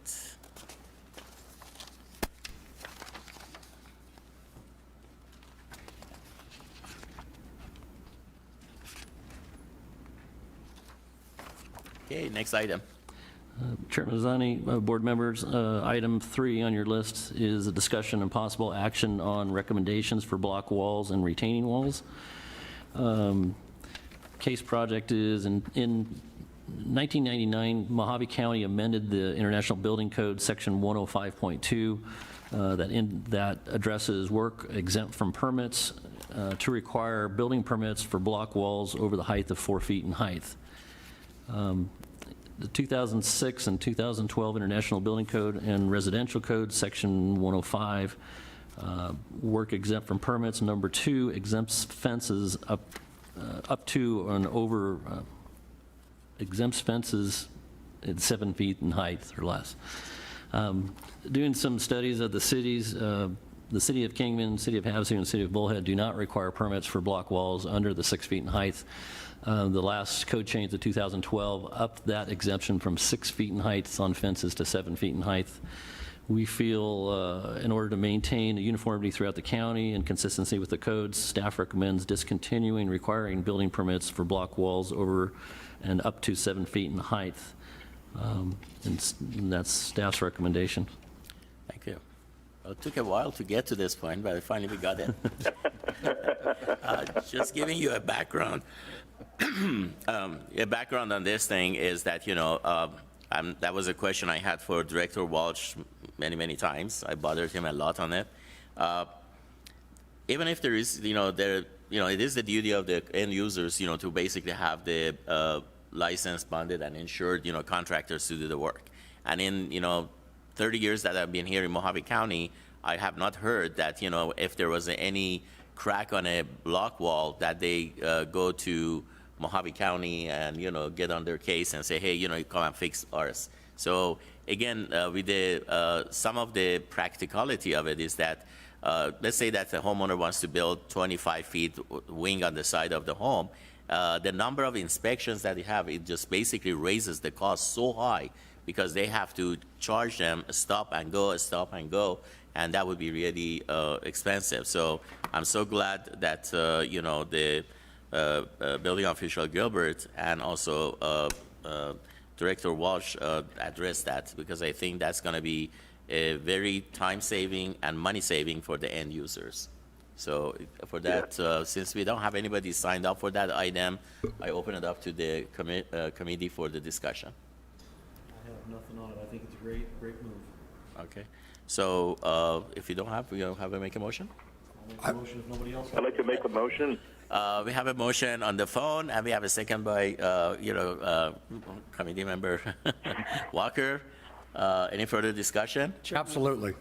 Chairman Azarmi, if I may, just to provide a little bit additional comfort and background with this, in researching this, and Gilbert brought this to my attention, and I don't have the exact dollar amount, but basically a certain dollar amount, above a certain dollar amount, a contractor is required to be licensed and licensed with the Register of Contractors. Therefore, I think we figured you get a couple feet of block wall, $1,500 is that limit. So basically, Gilbert, in looking into this, said, hey, they're not going to get very far without a licensed contractor. So it's not that nobody's looking over this, it's just we're placing the onus of it on the Register of Contractors in doing so. So it's not that, okay, it's free game now, anybody can go throw up a block wall and that. Correct. There still are the Registrar of Contractors requirements that any work over $1,500 requires a licensed contractor to do that work, so. And further, the warranty of the contractor under their license would cover, I think it's And 2 again, years. from the county point of view, I know that, sending inspectors to the field many times, like 3-4 times, it was a cost factor that your permit fee would not cover it anyway. Absolutely. It would be This very will minimal. definitely help our efficiency in our inspections. So. It's also a big time savings as well. Absolutely. So we have a motion, we have a second. Chairman, can we verify who on the phone made the motion? McKee. Okay, thank you. That was Doug McKee. Mr. McKee and Mr. Walker was the second, and we have it. Before we vote, I think Mr. Hamilton had some discussion. Go ahead, please. I did, Mr. Chairman, and I have to disagree on a couple of things on this. And as a builder myself, I don't mind the inspections on the block walls. And the reason is, if we leave this up to the ROC, that just goes to the same as anything else. Anybody can throw up a garage, anybody can throw up a building without an inspection, so forth and so on. I have seen some block walls, even in the city, that did not require an inspection, that are just ready to fall down. And I just don't like this. That's just my personal opinion on it. I don't mind the inspections. The inspection fee, really, for a block wall permit, it's what, $100, $200? Not even that, but it goes by the It's not, value. yeah, it's not even that. I mean, in all honesty, and we're not asking for the county to police, but if our building official or building inspector is driving down the road and sees somebody building a garage, they kind of know if there's a permit on that or not. They're going to stop and they're going to red tag it. What's to prevent my 12-year-old granddaughter from going and building a fence? Nothing. And does she know how? Probably not. But we get people that are not that experienced. They painted grandma's house one time and now they're a bricklayer, a mason. I just don't agree with this. I think that it needs to be inspected for safety reasons.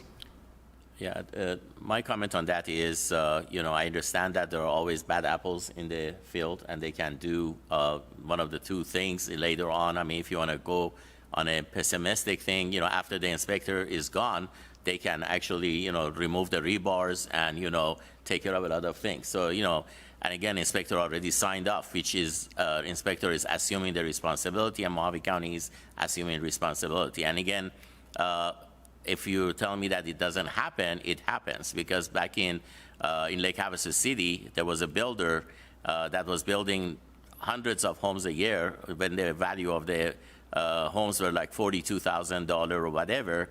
And that's exactly what he was doing. He was basically digging the footings, call the inspection, remove the rebar, go to the next job. And the only reason that the inspector finally, after so many hundreds of homes, they found out was because the rebars are getting rusty and some of the paint mark was on it, and he saw the same rebar there.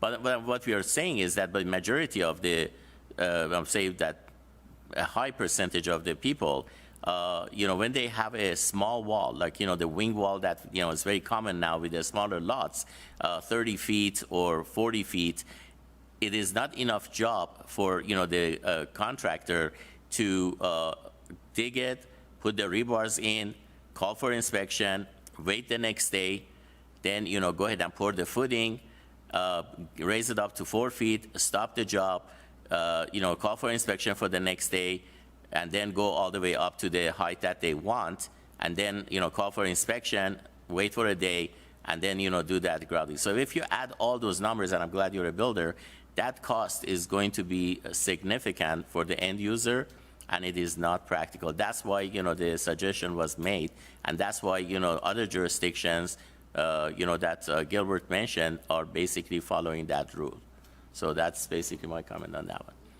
So, any further discussion? I would just say, as somebody who prepares plans, Richard, it's very difficult, and I know I'm elaborating this onto other things, but it's bad when the first question somebody asks is, what jurisdiction are you in, because it affects the price. I prepare plans, and it's very difficult for me. The first thing I have to ask a client, is this in the city or the county, because the requirements are different.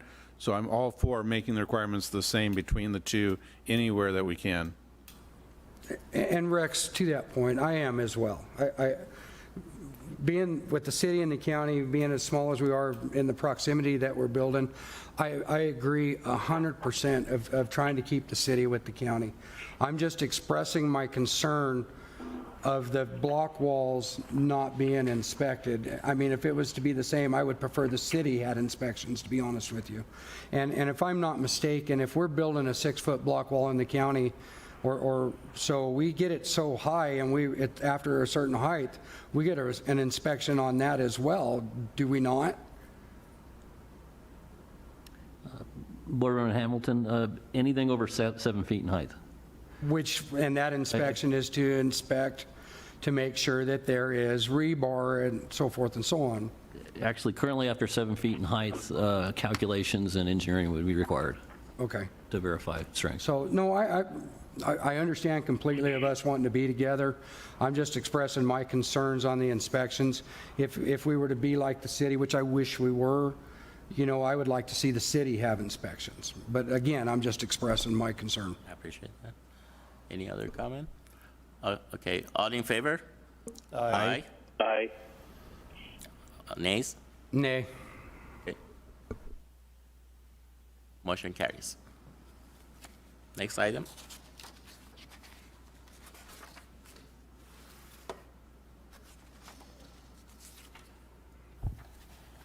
Chairman Zami. Item number 4. If I may, just, I want to make sure that we had a lot of discussion about block wall permits and that. I just want to make sure that the board was also just clear on the changes that were proposed to the amendment, that the retaining wall portion was taking out of those things not required for a permit. So retaining walls will still. Yeah, that was stated as the staff recommendation. Perfect. I just wanted to make sure that was clear. Correct. Chairman Zandi, board members, item 4 is a discussion and possible action on recommendation for insulation and top plate ceiling inspections. The 2006 and 2012 Residential Code, Section 302.1, fire-resistant construction requires all penetration to be sealed. The 2006 Chapter 11 energy requirements also requires insulation to document the building thermal envelope, insulation methods, thicknesses, and application. Also for blown-in or spray foam, depth markers are required. Basically, the 2006 and 2012 International Code requires both these inspections. The problem we're having is the industry standard indicates that the building insulating crew is sealing the penetrations in the top plates at the time of insulating the walls, typically with the bad insulation. After the wall insulation is installed, the building inspector cannot verify sealing of these penetrations, and then the next inspection is drywall, so it would be covered up immediately. We don't get to see that. With the new addition of spray foam ceiling insulation on the roof deck, an inspection for thickness and correct application is needed. We have not been doing that, as I guess we have 1 or 2 builders actually using that product now. So that's becoming an issue where we're not seeing the application and thickness requirements. And again, drywall is the next inspection. We can't see it through the attic. This would require I'm going to skip this portion because I think I came up with a solution in the meantime. I guess our solution is we need to do a top plate inspection. And I talked with some other cities, and City of Bullhead actually lets them insulate, and then they come in with a nice little hook and pull the thing down, and you can see the top plates. So that's kind of one method where we wouldn't have to, initially we wanted to request that we would do the inspection at the combination inspection. So where all the walls are open and all the disciplines are visible at that point. And that would be a good partial or a good place to put that ceiling inspection or the ceiling of the top plate. We'd be able to see it very easily. Again, talking with some of the other cities, they go ahead and do basically an insulation inspection. And with that insulation inspection would be looking at the top plates on that. It would also afford us to also look at the spray foam insulation at that point. So my initial staff recommendation was to do 2 inspections. I'm kind of retracting that back to just do an insulation inspection, and that would cover both these areas. It would be an additional inspection, but it wouldn't basically have to pull in another person at a different time to do the work before we could go and inspect. My question to you, Gilbert, is I believe that you're obviously it's a very valid concern about the penetrations that needs to be done. And again, you're absolutely right. After the installation is up, it would be very difficult to look at. So if you get that inspection, which can be part of the framing combo, right? Correct. So they can call in for the framing combo and get that signed off. So you want to have an additional inspection for the installation of the walls? Chairman Rosati, the problem we were having was that the insulation company comes in and does the caulking of the top plates. And they were coming in with one person with their crew there installing the bats right behind them. So if we had to do it on combo, they would have to send a person out a day before, and then we'd have to inspect the combination inspection and then let them go ahead and insulate after that. I think a good compromise would be go ahead and let them insulate, and we'd be able to pull the top plates down a little bit at random where penetrations are and be able to see that, and we'd also be there also for the ceiling inspection of the spray foam, all in one inspection. The only comment I have is about the wind in this area. And that's something that, most of the builders that, they work in I don't know about Kingman, but I know in Fort Mojave, Mojave Valley, that's very common that we have high wind. Just like, last few days we had a microburst. And, when you get the installation guy to insulate and then stop the house, normally in most cases, the drywall guy starts the next day to make sure that you cover areas that you have. If the house is all sheeted, the garage is exposed pretty much because there is no garage door, and that's what happens, blows everywhere. So my concern is about that, time, because yes, the next day, the inspector is going to be out there to do the inspection, but there is a possibility that, by the time that the drywall gets out there, those installations are not going to be in place. And I know that in theory, we're going to staple it and they're going to do everything, and they might even put some taping and all that. So is there any way that, builders could have some cooperation with the building inspectors that the day that they're being insulated, they would be able to do like a PM inspection or something, so they would be able to continue with the drywall the next day. Is that something that can be compromised a little bit? I think it can be. Do you It's follow some me with coordination. the logic that I'm saying? I do, and typically the garage, you would see, the bats Right, blowing out from the exactly. wind. And again, just give you an example, it happened in one of our projects, that microburst there was insulation all over the track. And again, we had to send the guy back in to completely redo the garage and all that, based on that fact that, it was all gone. And I have the pictures to show you. It was terrible. So that cooperation, I think that would be able to, take care of the concern that you have from the builder's point of view. So I don't know if the builders, if they have any comments. I have a comment. I think that if we call in for a combo inspection and the insulator's already been there and covered up the walls, No. your inspectors may, No, it would be the other way. okay, So when the plumbing, mechanical, electrical Yeah. is done and the penetrations are done, yeah, call in inspection. they call, in our case, that's what, I agree with that. I think if we let them put the insulation and then they come out and do the combo, you're going to miss stuff. right, I honestly feel that. Right. I would rather, exposed. yeah, leave it exposed. Absolutely. Chairman I know Arzani, it's going to take another trip for our insulator or for us to have our handyman or Yeah. a guy fall back and take care of Absolutely. it, but I think I guess- Board Member Walker, that was the original proposal, was to have the sealing of the top plates done at the combination inspection Exactly. prior to the installation. The problem we're having is we really need to do an installation inspection of the spray foam on the ceiling. So my original recommendation would be to have the sealing of the top plates at the time of the combination inspection, and then if you spray foam the ceiling in the interior portion, we would have to do an inspection after that prior to drywall. That was So my the original. framing combo, if the builder provides, the penetrations all taken care of, that can be inspected at the same time with the framing combo, right? Correct. And I think just for clarification, if I may, Chairman Arzarmi, it's not that the insulation would be included with the combination. You would still have your Right. combination inspection and Separate then inspection. basically an additional inspection for the insulation and sealing of the top plates. Just in speaking to the insulators, it sounded like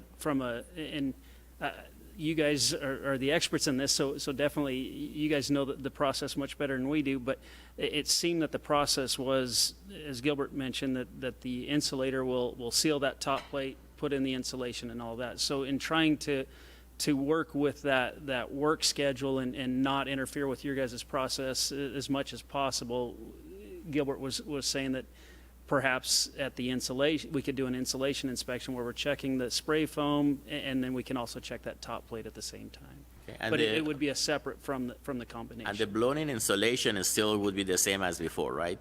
Correct. So it doesn't change on that one? No. Okay. So as long as we have that cooperation from the Mojave County, that they would be able to, call in for the PM inspection on the installation, so they can immediately hang drywall the next day, then, that would be really the valid point about the wind. And just talk, what we would do is prioritize those insulation inspections. So, later in the deal, we'll talk about our voice recognition system that we're looking to implement next week. But definitely a comment saying this is an insulation inspection requested for PM this evening or first thing tomorrow morning. We would prioritize those inspections and make sure that happens. Is that okay? Mr. McKee, are you okay? Yeah, I can hear everything, and I think this is another great example of our kind of coming together with the city. Bullhead City does the same thing, and our company has been doing that spray foam sealing the top plate with our combination inspection. So it works out great with us in the city. We haven't had any problems, but I agree with the chairman. We had lots of issues with the wind taking out insulation. So I think that cooperation with the county and a PM inspection on installation day is key. Okay, I appreciate that. Gilbert? Chairman Rosani, if I can clarify a little. Again, my original proposal was to have the sealing of the top plates at the combination inspection. So the insulation's not even in. The problem, the thing we saw was the insulators do that top plate sealing, and they would have to have a person there on site a day before they would insulate. So that was one, is that was kind of an extra step that the insulators would have to do prior to them putting in the insulation. Correct, but at the same time, we have a choice if we want to get insulator to do it, or we have handyman that would be able to take care of it. Exactly. And that's basically what is common based on what's going on right now in the field.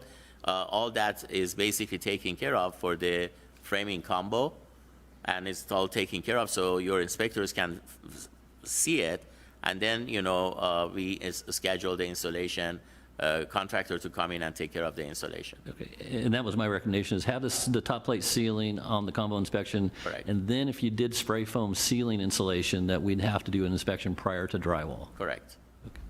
And, Chairman Walsh, Director Walsh, yeah, that's what I meant. I said spray foam, but we use the fire foam. So that's the fire foam I was talking about. Member McKee, I'm referencing actually the spray-in insulation foam on the rooftop deck. So that's Correct, the urethane process, correct. right, but not the spray foam for just sealing up the joints. So the insulation Agreed. for a concealed or a conditioned attic space, basically. One of our developers is using it, and they're spraying 5.5 inches on the top deck, the top roof deck. Okay. Gotcha. So I guess we are on the same page on this. Any other comments? I have some concerns. Have you talked with some of the insulators locally to see, to get any feedback on this? I'm curious.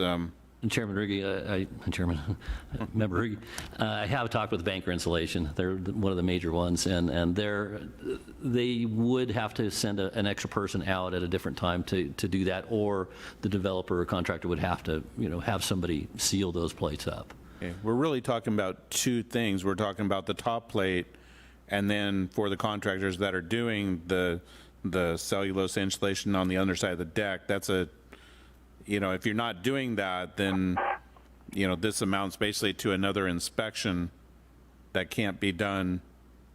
Well, it's either another inspection or the insulator comes out with somebody to do the top plate, and then they come out at a later time after you've inspected to do the bad insulation. Correct. What we're having one developer that's using the spray foam insulation is obviously they're spraying all the way down to the top plates. So that product is sealing the interior portions of the house top plates. They're not doing the garage. So the garage has to be looked at for the sealing of typically the gas and electrical lines coming through the top plate. We can do that inspection, as I said, at combination inspection, just to see if they're sealed up, and then they can go ahead and insulate and drywall, and then, and not call for an insulation inspection for the bad insulation. But for the spray foam, we have to see the thickness. It's kind of like blown-in cellulose. They have little marker tags that you're supposed to look and see that is applied correctly, and we haven't been doing that with the new product yet. So that would be an extra inspection if you used that product for the insulation. I am a little curious, since I'm not the builder that I know you're talking about, but why is it that you have to inspect the foam on the inner side of the roof, but you don't inspect, to my knowledge, blown fiber for thickness, correct? Technically, we're supposed to look up in the attic and see the marker tags for blown-in insulation. So you are supposed to look at that, on final, or I guess it'd have to be final. Yeah, at final, yeah, typically. Okay, because in my experience, I've never seen an inspector open that hatch and look up there. And that's why I'm wondering when we need to put that in there. Yeah, because that is the only place to do it is final. There's no other inspection past drywall. Okay.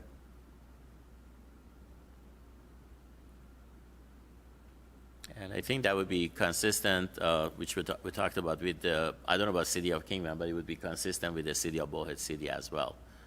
They do the framing combo, they inspect, the penetrations, and then they come back for the installation. And again, they do cooperate with the builders, and I assume that, that would be the case here. So could that be the builder's option then, to have the inspection of the plates done at the same time as the combo, or do it later? If there is a separate inspection for the cellulose on the underside?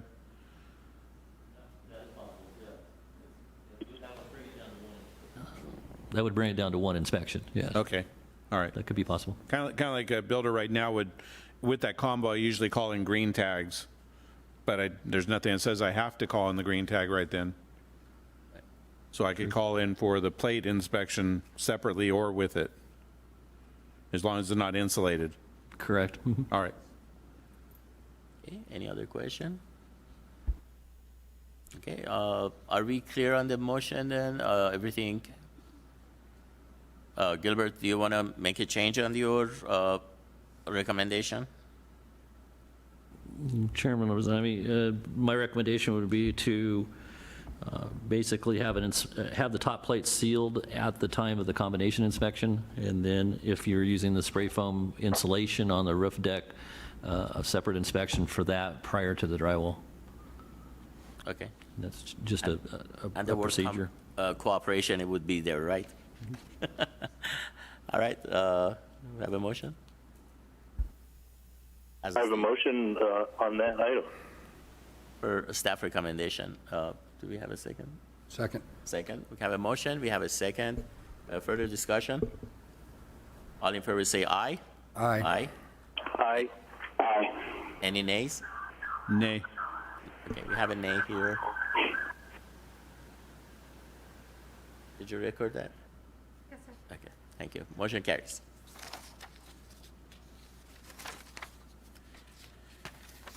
All right, item number 5.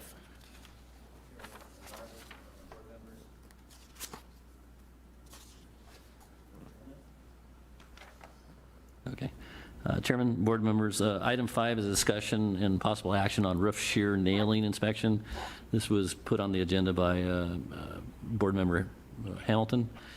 There's been some discussion from the housing developers and contractors on the process and procedures for the roof nailing and shear inspection.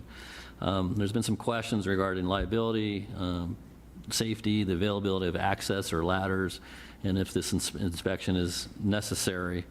The 2006 and the 2012 International Code Section 803.2 structural sheathing requires roof sheathing to be installed per the fastening schedule, table 602.3(1). Staff is performing these inspections. There has been some question of providing ladders from the contractors and leaving those on site or having to be there with them. We have supplied ladders to all our inspectors. They have telescoping ladders now. So that's not to be provided by the contractor anymore. They will do the inspection. It's at their discretion whether they're going to walk the roof, look up on the roof deck itself, look for shiners on the interior, or look for poke the sheathing to see if it's structurally sound. So basically we're doing most all of those at the same time. But we are doing the inspections and we are having those ladders. So staff's recommendation is to continue to provide roof inspections and continue as we have been currently. Thank you. That was your item, so you might want to elaborate on that? Yeah, I'll elaborate a little bit more, Mr. Chairman. There's been several roofing contractors and as well as myself as a builder that this has been brought up, and this was before Mojave County bought their own ladders to do these inspections. The problem with this at that time with our ladders, and I'll just go on the ladders, was if you have a roofing company that's going to lay out 25, 30 ladders to have this roof inspected overnight. The problem with that, there's two problems with that. The first problem with that is that a lot of these ladders walk off no matter what we do. The second problem with that is little Johnny climbs the ladder, falls off the roof, and now the contractor's held liable. So it sounds like the county's trying to solve the problem with the ladder issue. The other problem that I found with this that I personally experienced with Mojave County is on my shear inspection or my nail-off inspection on the roof, I rushed to the job to throw a ladder up for my inspector, got there when the inspector got there and said, "Here you go, the ladder's for you, tied off," and he said, "Are you going to pay my medical bills?" As I asked him to elaborate on that, he flat told me he's not getting on the roof because if he fell off the roof, Mojave County was not going to pay his bills, and asked if I was going to pay his bills. So that presented another issue on that. Needless to say, it never got inspected. The nail-off never got inspected. He looked at it from the other underneath, grabbed a 2x4, poked the roof, poked the wood, made sure that everything was nailed off, and was satisfied with that.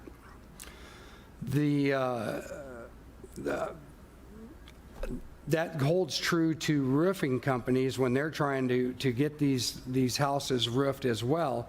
If they've stripped a roof and have to replace a sheet or two of plywood, they're having to wait a day or two for the inspector to get there to inspect this sheet or two on, as I experienced, an inspector that's just not going to get on the roof because if they fall off, they feel Mojave County will not pay for that, whether they've been told that by the county or not.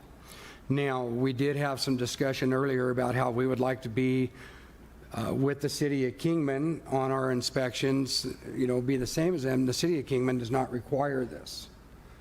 So I wanted to bring this to the board to see if we can basically delete this. We've talked several of these points in here already of saving time, cost, so forth and so on, and this would be one of those points to where it would help, especially with the roofing contractors in town. That's the gist of it right there. Okay. Any other discussion? Just like the last item that you disagreed with me on this one, all due respect, I'm going to disagree with you. I really don't want the framers to become lazy, to have the shiners all over the place. And then, that's the only mean that, we have. And again, with the microburst and everything else, the roof is as good as, nailing that they have. And, I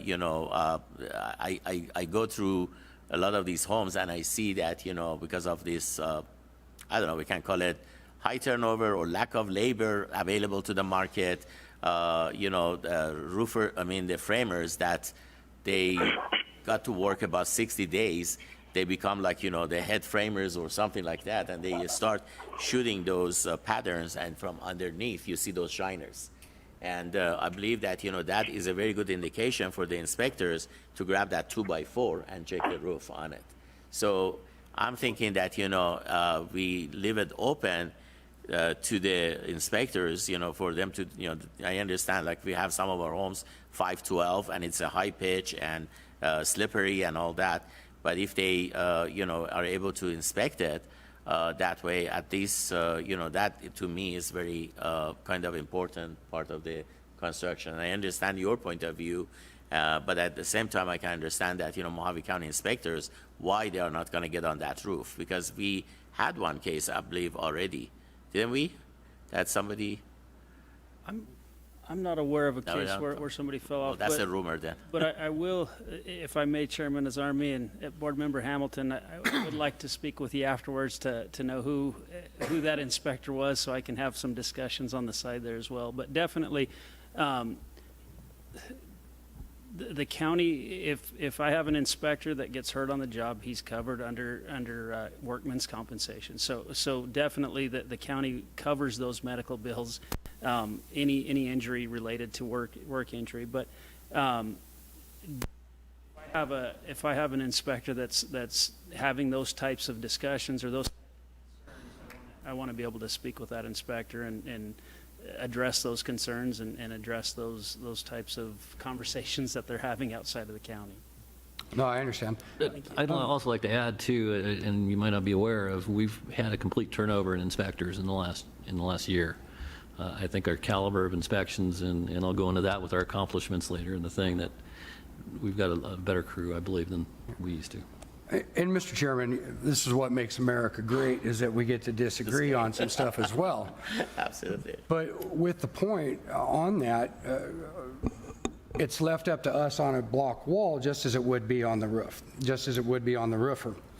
And they're looking at keeping, let's just use the roofer as an example. If he has to replace 3 sheets, he's waiting for the inspection the next day, so we're in the middle of summer, and a microburst comes and blows the sheets of plywood off, he's going to have to replace them before his inspection. So you're talking about the roof repair, not, the brand new. We have inspections, whether it is a roof repair, it's required to have a permit for a roof repair or or nail-off inspection on new construction. construction. I'd like to eliminate that. Okay, get- Chairman Marzani, the policy for the re-roofs and structural repair is typically 2 to 3 sheets of OSB.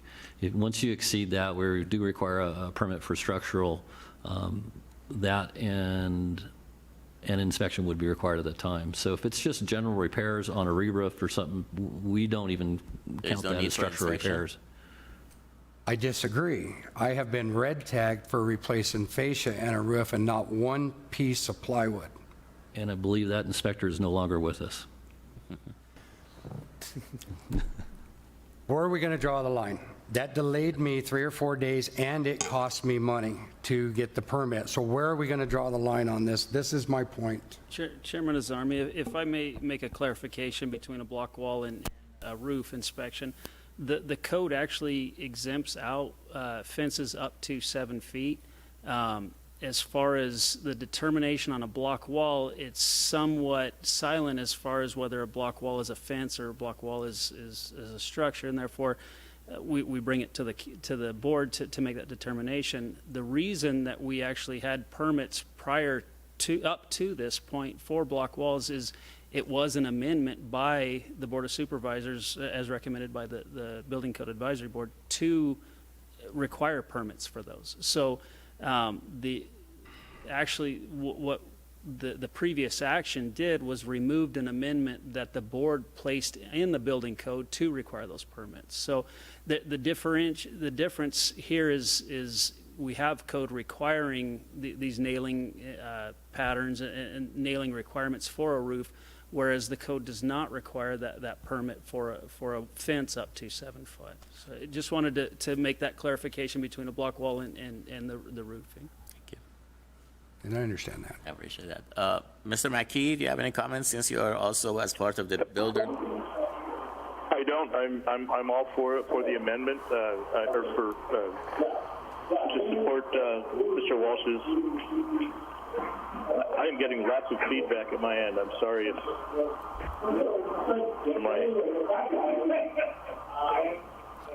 I guess that he mentioned that he's Can you guys angry. hear me okay? Got it. Can you guys hear me okay? Yeah, we got it, Mr. Ranky. Okay. So, I'm in agreement with Mr. Walsh on the writings as we're reading it and as he so stated. okay. Any further discussion? First of all, just a clarification, the code does require that nailing, but it doesn't require that the inspectors inspect that nailing. Is that correct? And the follow-up would be, do you know why it is that the City of Kingman decided not to do this? I'm really on the fence because, again, I'd like to see the county and the city be on the same page.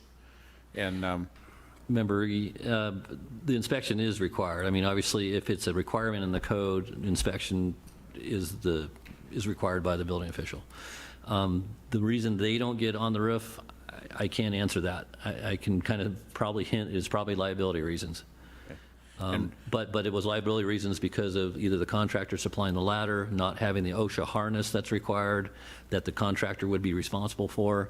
I think we take that liability with providing our own ladders and doing that. And those ladders that you provide, are they good up to roofs of a certain height? Or, because I am curious, it seems like we're getting a large amount of tall structures lately, RV garages, things like that. What is your policy when your ladder doesn't reach? Our policy would be the discretion of the inspector to perform other types of inspections, either looking for the shiners or poking the roof deck or something like that. A complete walk-off inspection on the roof isn't called out in the code. It just requires an inspection of the nailing pattern. We've had discussions on drones. They are using drones for 3-story structures to do nailing inspections. Problem is, it requires a license and a licensed person to do it. And so there's other options the industry has Another had. problem I happen to personally know on the drone would be, for instance, where I build, it's a no-fly zone because so many areas are close to the airport and you're not allowed to fly at all. Correct. So there's a lot of issues with tall wall buildings and the roof shear inspection.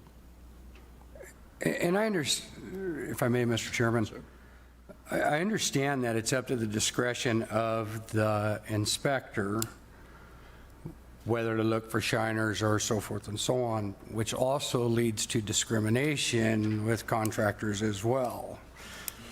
Does it not, or can it? I believe, I hate to believe throw it that comes to out the there, but- expectation of the contractor. If the contractor is expecting a walk, a complete roof walk, and it's at the discretion of the inspector, there could be some issues there. But I think if it's at the discretion of the inspector to conduct that inspection the best way that they can, the best way they feel that would provide that inspection, I think that's adequate. Chairman Azarmi, Board Member Hamilton, I think, try and figure out the best way to say this. In the past, there's been occasion where an inspector or a building official can use the code as a hammer. That's not the way that Mojave County chooses to use the code. We choose, my direction as a Director of Development Services is that we're there to assist the builders, assist the developers, help them get where they want to go by using the code as a guide, helping them through that code, helping them through those struggles. Any portion of that code could be interpreted to be a weapon towards any of the builders, and I'm here to tell you if that happens, if you feel that happens, I need to know about that right away so that I can address that issue. But as Gilbert says, we've got an outstanding crew that works for us right now. They're doing a great job. They're extremely professional. They look at the issues, and the feedback that I get is that they are doing that guidance through the code, trying to help you get where you want to be. If that's not the case, please let me know, and I will be making those adjustments to make sure that is clear. So definitely, is there a possibility that an inspector could say, "Hey, I don't like this guy. I'm going to hold him to the T on everything"? That's possible. If you feel that that's happening, I need to know about it, and I'm going to change that because we're there to help you make sure that we help you get to where you want to go through the code. So I hope that answers the question. It does, and I understand that completely. And if I said a few things that were misinterpreted, I apologize. The inspectors at this point are doing an excellent job. That's actually not the point of why I wanted to bring this up. I wanted to match the city. The city doesn't inspect the roofs. I want to match the city. And I also would like to see our roofing companies be able to not incur an expense that shouldn't be there on something that's up to a discretion, to where they can just go ahead and get the job done. If they strip a roof, replace 2 or 3, 5 sheets of plywood, get it done, get it roofed, so if a storm comes in that night, it doesn't damage, the person's house, if you will. I'm trying to look at this as an expense and as getting it completed in a timely manner as well. Lord Hamilton, another option we've been looking at is Skype inspections, to where that would allow the contractor on site, to take the pictures, get them to our inspectors, and so that we wouldn't have to go out and do a physical inspection. So we're looking at some different alternative options for inspection too. This might be a little off the wall. I just kind of want to ask this question real quick though, but is it in the code book for the nail-off inspection for drywall, for wallboard? Yes, it is, for shear and for regular drywall. Okay, so, and we have that. I'm just saying that because the city doesn't require it either. So I'm just trying to get stuff on the same page with the city. So that's why I'm just trying to, the roofing is a big deal to me. The sheeting on the roof is a big deal. Chairman Azarmi, if I may, just one bit, one addition to it is, because Mojave County's adopted this standard, we are now held liable to ensure that it gets built to that standard. If the city's not inspecting certain portions of it, I'm not the city, and I don't know the reasons why they have selected not to do certain inspections and why they have, but I would fear that there would be some additional liability in issuing a permit to do the work and then not ensuring that that work was completed per that permit. So Yeah. I we think should- there's some liability that the county may, and probably a question for our attorney, might incur if we issue a permit but then don't follow up with the inspections to make sure that it's built per that permit. I think we should blame it on the city council. But just to let you know that I don't build in Kingman, but in Fort Mojave, Mojave Valley area, City of Bullhead City, they do the inspection, and Mojave County they do the inspection there too. And I know when the inspectors, and it happened to one of our projects a while ago, that there were too many shiners, and the inspector actually went on the roof and double-checked everything. So it's just a matter of common sense. If they see everything is working properly and they, randomly check, so the way I'm saying is that the staff recommendation that you have, it makes sense. So any further discussion? If not, I entertain a motion. I entertain a motion to alleviate the nail-off inspection and the inspection and the permit for roof inspections, I guess is what it is. On re-roofs as well as the nail-off on new construction. New construction? I would second that motion. Okay, we have a motion, we have a second. Any further discussion? All in favor say aye, and you can do a roll call. Mr. Walker, Aye. Mr. Root, Aye. Mr. Renner, Nay. Mr. McKee, Aye. Mr. Hamilton, Aye. and Chairman Arzami. No. Motion carries. Okay. Alrighty, next item. Item number 6.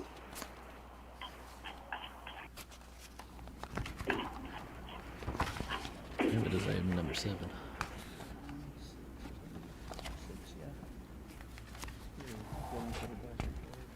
Yeah. Functions and duties.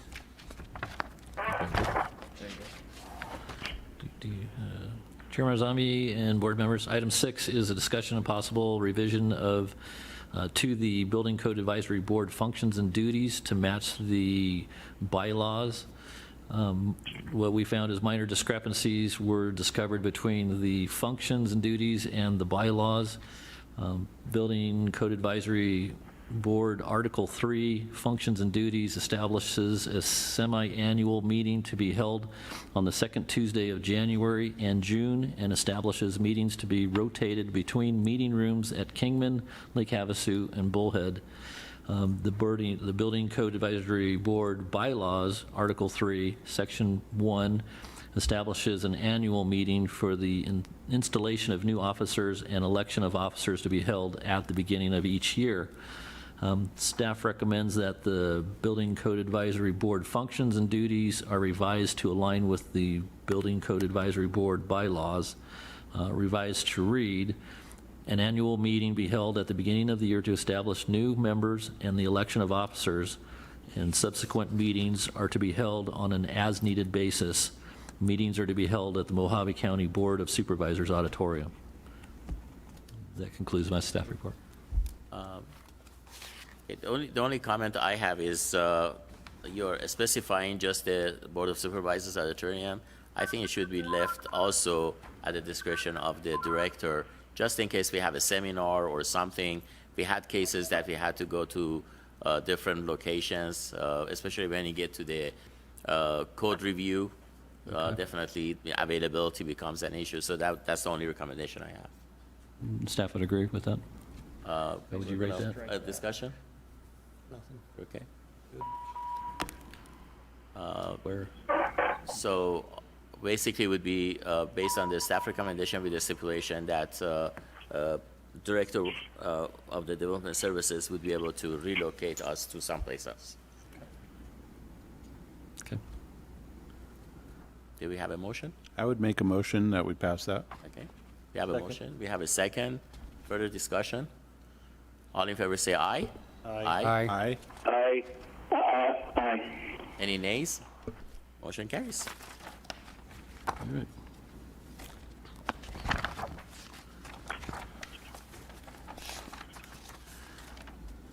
Chairman Arzami, board members, item 7 is just a discussion, or actually a discussion and accomplishments of the building department in the year 2019. I've put an outline in your handouts there. As you can see, we've had a lot of personnel move around and actually some new personnel come in. New inspectors. We started an incentive program for certifications and training. To date, we've had 12 certifications in the last year. As in for plan review, we've looked at our timelines and our average days of in review. We've got those down to 5, typically a 5-day average of turnaround for first review.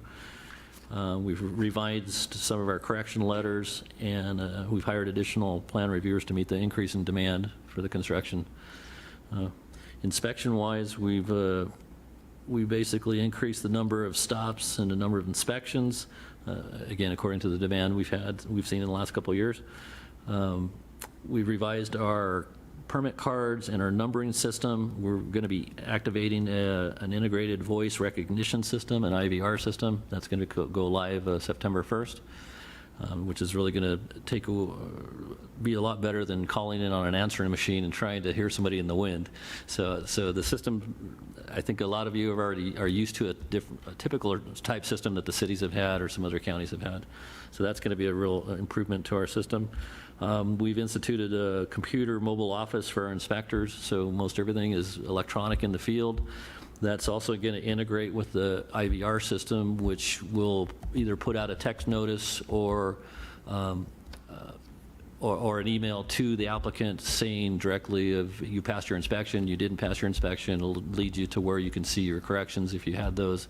So there's going to be pretty much on-time notification in the field. We'll also have some better, what do you say, some better correspondence with the contractors in the field. Say if you failed a morning inspection, you'll be able to call the guy and say, hey, I'm ready in the afternoon. So in the field right there, we can reschedule you. We can have all kinds of, we're computerized in the field, basically. So you'll not have to call into the office and try to schedule for the next day. So some of that's coming online. Administration-wise, we've issued, at one point we were running 160 house permits a month. That was back in October, November. It's staying right around that. We haven't seen any decline at all. So business is doing pretty good. Administration-wise, we got a lot of Countywide? That's countywide, correctly. We've started looking at our retention schedules and some of our old plans. We started updating a lot of that and getting rid of stuff. We updated our electronic storage systems. Training-wise, we've been available to go to training once a year, and all our inspectors and even some of our admin people. Dangerous building program, we've picked that back up. We're going to initiate the Dangerous Building Abatement Committee. That's coming up, but we've to date done 22 houses in this last year of abatement for dangerous buildings. So those are some of the accomplishments that we've seen in 2019. Again, I want to reiterate, we have pretty much a new crew, a new inspection crew. We feel they're very professional. They're getting the certification that's needed, and they're doing a good job out there. So that's all I have for accomplishments. Any questions from the board? Well, all I can tell you is that, after the major storm we had a few years ago with the building department, I believe that, the most recent time, it is amazing, the way that we have, at least I speak for Bullhead City, Fort Mojave Valley area. Especially with the COVID-19, we were all concerned about, how this is going to be handled with the inspections, with their plan checks and all that, and your decisions in order to provide something practical and common sense to be able to have the plan checker work from home and taking care of it. Actually, it's getting significantly better service than what we had before. So I really want to commend you and the building department for a job well done. The customer service that you're talking about is superb in our area in Fort Mojave, Mojave Valley. I don't know I cannot speak for Kingman. I'll let Kingman talk about it. But, just want to appreciate you did. And again, this package that you put together, the presentation and all that was amazing. So with that, I'll turn it to the other committee members. I'm good. I'll just echo everything you said. There you Sounded great. I would agree. I second that. Go ahead. I second that. We are very, very pleased with what's going on. We have seen the improvement, and I think one of the discussions we had over the last couple of years was your promise of customer service, and it has just been exemplary. I'm just tickled to death at my end. Thank you. I would echo that. The staff that's in place now, I mean, they're all very friendly, they're very helpful. We seem to get answers very quickly. One bone of contention I would have as a preparer of plans, we are still having issues, at least I am, with plans not being taken in because they're lacking one item. We get that item done, we take it in, then we hear there's another item. We put it back in. I would just suggest, for an example, a plan be taken in even if it didn't have a vicinity map, and the plan check be done so there's one set of corrections. Every time we have to go through and regenerate, that's time and money, reprinting plans, submittals. That would be the only comment I would have. Other than that, I think you guys have really turned it around. If I'm understanding that, Director Walsh and Gilbert, as long as the plans are not stamped, you would be able to redline it, right? That is correct. So I think that's the part is missing then, because that was the agreement of the building department was that, if they have like one little item, they can redline, and, when they issue the permit, would be on the permit. And Chairman Azami and board member Rude, Don't promote me, okay? definitely what you've just mentioned, we should be accepting those plans already. If it's missing a vicinity map or something like that, we should be accepting that. So I'll be having that discussion. Make sure That just has happened several times, I would say this year. Okay. And that does get a little frustrating. And, again, just consistency. Anything you guys want, we want to have it on there time and time again. It's when all of a sudden there's something new crops up. And I understand there are changes from time to time. It would be helpful to let us know what those, all of a sudden we needed for instance, the area is supposed to be on the title sheet now. I never knew that was, all of a sudden that cropped up. Okay. I don't know when that cropped up, but, I didn't know about it, and all of a sudden I had 30 sets of plans that we had to go back and, put building areas on. Okay. No, definitely, I appreciate the feedback, and we will address that. And again, that policy is still in place that, if there is, as long as the plans are not stamped, yep. The plan checker has the authority to mark it. Yep. If there's minor revisions and something that we can do to redline it to get it approved, definitely. Thank you. And we'll contact the developer or builder and let them know we're making this revision, but yes, absolutely. I appreciate that. Any other comment? I'd like to basically echo what everybody else said. I know that there's been some problems in the past, but absolutely over this last year, it has been amazing, even inside at the front offices with taking for the most part, for the plans has just been excellent. We couldn't ask for anything better. I appreciate that flexibility that you've shown in terms of the COVID-19 and the policies and all that. And again, Gilbert, don't listen to the conversation we had today about, the RV garages and RVs and the amount of gas that they contain. So we don't want to have the fire department coming after us. And it was clear 2 weeks ago, you did what the code said at the time. Yes. There was nothing. Right, exactly.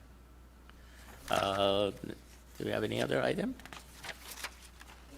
I guess it's item 8, The voice activating. IVR. Thank you. In your booklet, there's a brochure in here. It is the brochure of our IVR system. I guess I can read the narrative. We've been working on this system for, I think, more than a year to try to get this up and running. We had software changes we had to make. These softwares will allow for better scheduling, canceling, rescheduling, and obtaining inspection results through this type system and through your phone or through computer. Utilizing the system will provide better customer service, reduce staff paperwork and time, and will provide more accurate documentation for the inspections.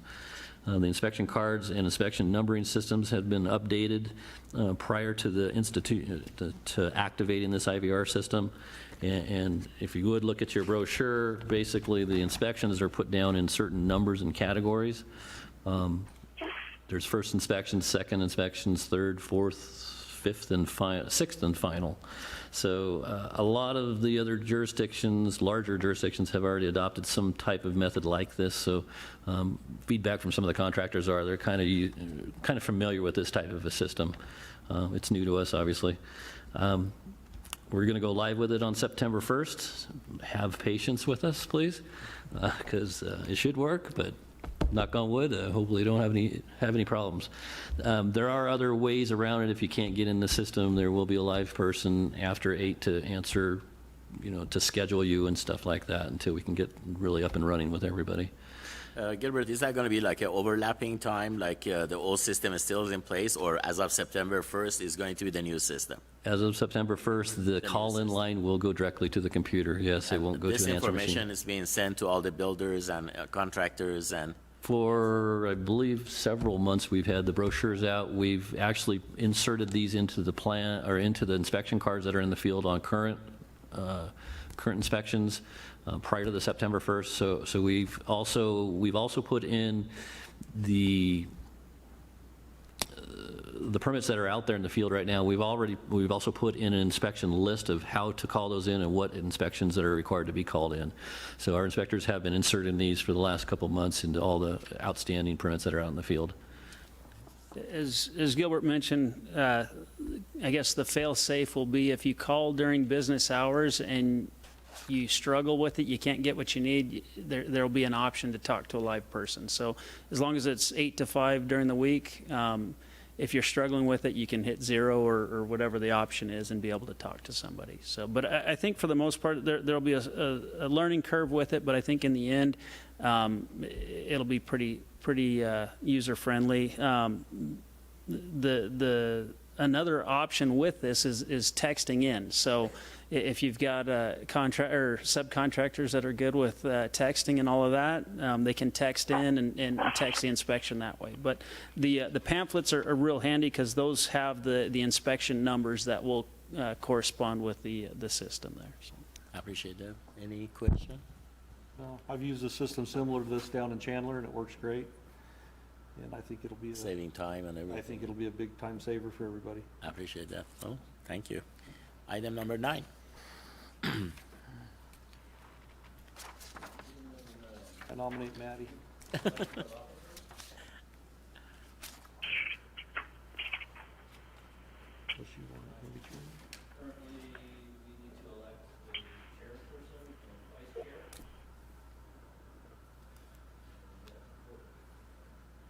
I will nominate Mehdi for the chairman and Richard Hamilton for the vice chair. I second that motion. Well, we have a motion, we have a second. A third. All in favor say aye. Aye. Aye. Aye. Any nays? Nay. Which one, me or yours? Well, I appreciate that. Thank you, Keith, and thank you, everybody. Item number 10.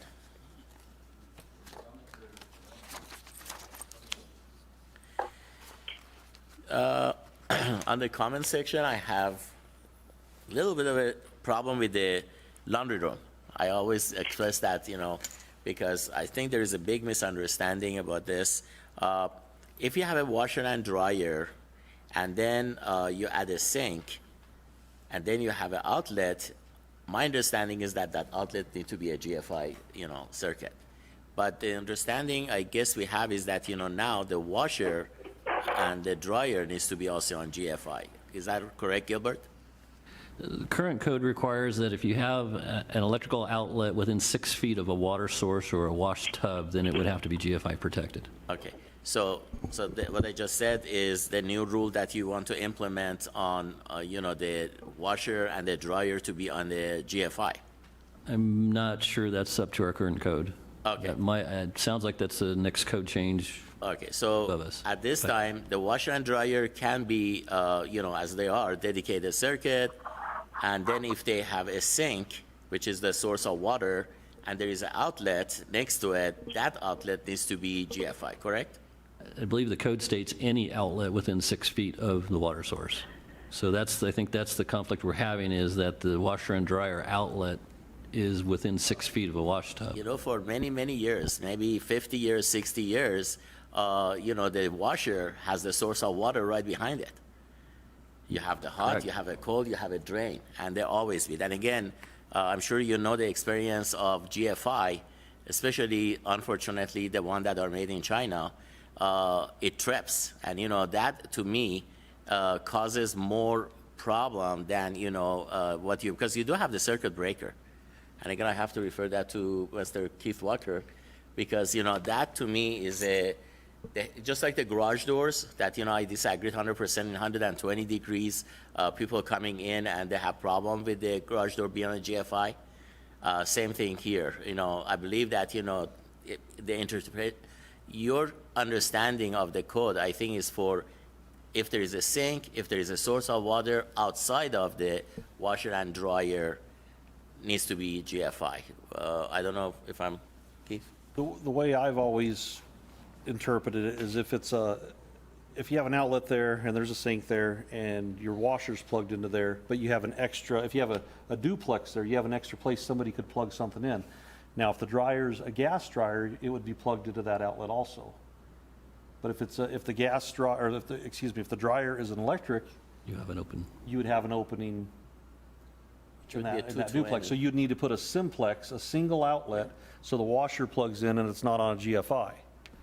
Because the motor in the washer or a dryer is going to trip that GFI on nuisance trips. That's exactly what my concern is. And we get a lot of service calls. People call, and normally we try to talk them into over the phone, telling them how to go reset a GFI, and some people just don't get it. So we end up having to do a service call. And I can understand. I mean, one thing I can tell you is that, if that is going to be implemented right after they get the C of O, they're going to get the electrician to go back and take care of it.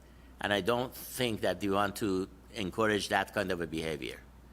So I really like for, you to reconsider that if you can. If you want to go with a single gang, and again, most of the time the outlets that are behind the washer and dryer is not accessible or easily accessible because they're right behind, the washer and dryer. Chairman Mazzani, if I can clarify a little bit more, the next code changes actually address laundry rooms specifically. And one of the questions was, as the laundry rooms get bigger and the houses get bigger, we're starting to get countertops. And then the countertops now are having to be GFI protected like the kitchen. So they're starting to address that in the later code changes now. I think this one was kind of in the middle of, hey, you got an outlet, you got water, it should just be GFI protected. The board can make a recommendation to amend that to make that a duplex or a dedicated circuit, something of that nature. But I kind of agree with Keith is if there's an outlet typically on a wall that would serve a countertop, would serve something like that, that's the intent of the code, I believe. Okay, so as I said, in most cases, actually, at least the new construction, I know, the washer and dryer has its own, dedicated circuit for the obvious reason. So you're not implementing that. Is that correct? Well, the way the current code reads is that outlet should be GFI'd. Okay, so The other problem we saw is there's no outlet there's no electrical outlet requirements for spacing or anything else like that in a laundry room. So what was happening was most of the houses were having one outlet on a wall or somewhere and that plug for the washer and dryer, not leaving any other options. So again, in the additional code changes, they started addressing that of saying you need a couple more outlets so we don't get into this situation. But current code says that the washer and dryer plug, if it's within 6 feet of a wash tub, is supposed to be GFI'd. Okay, so now that this was not on the agenda, how do we go about it? Bring it back to them. Bring it Good. back for an amendment.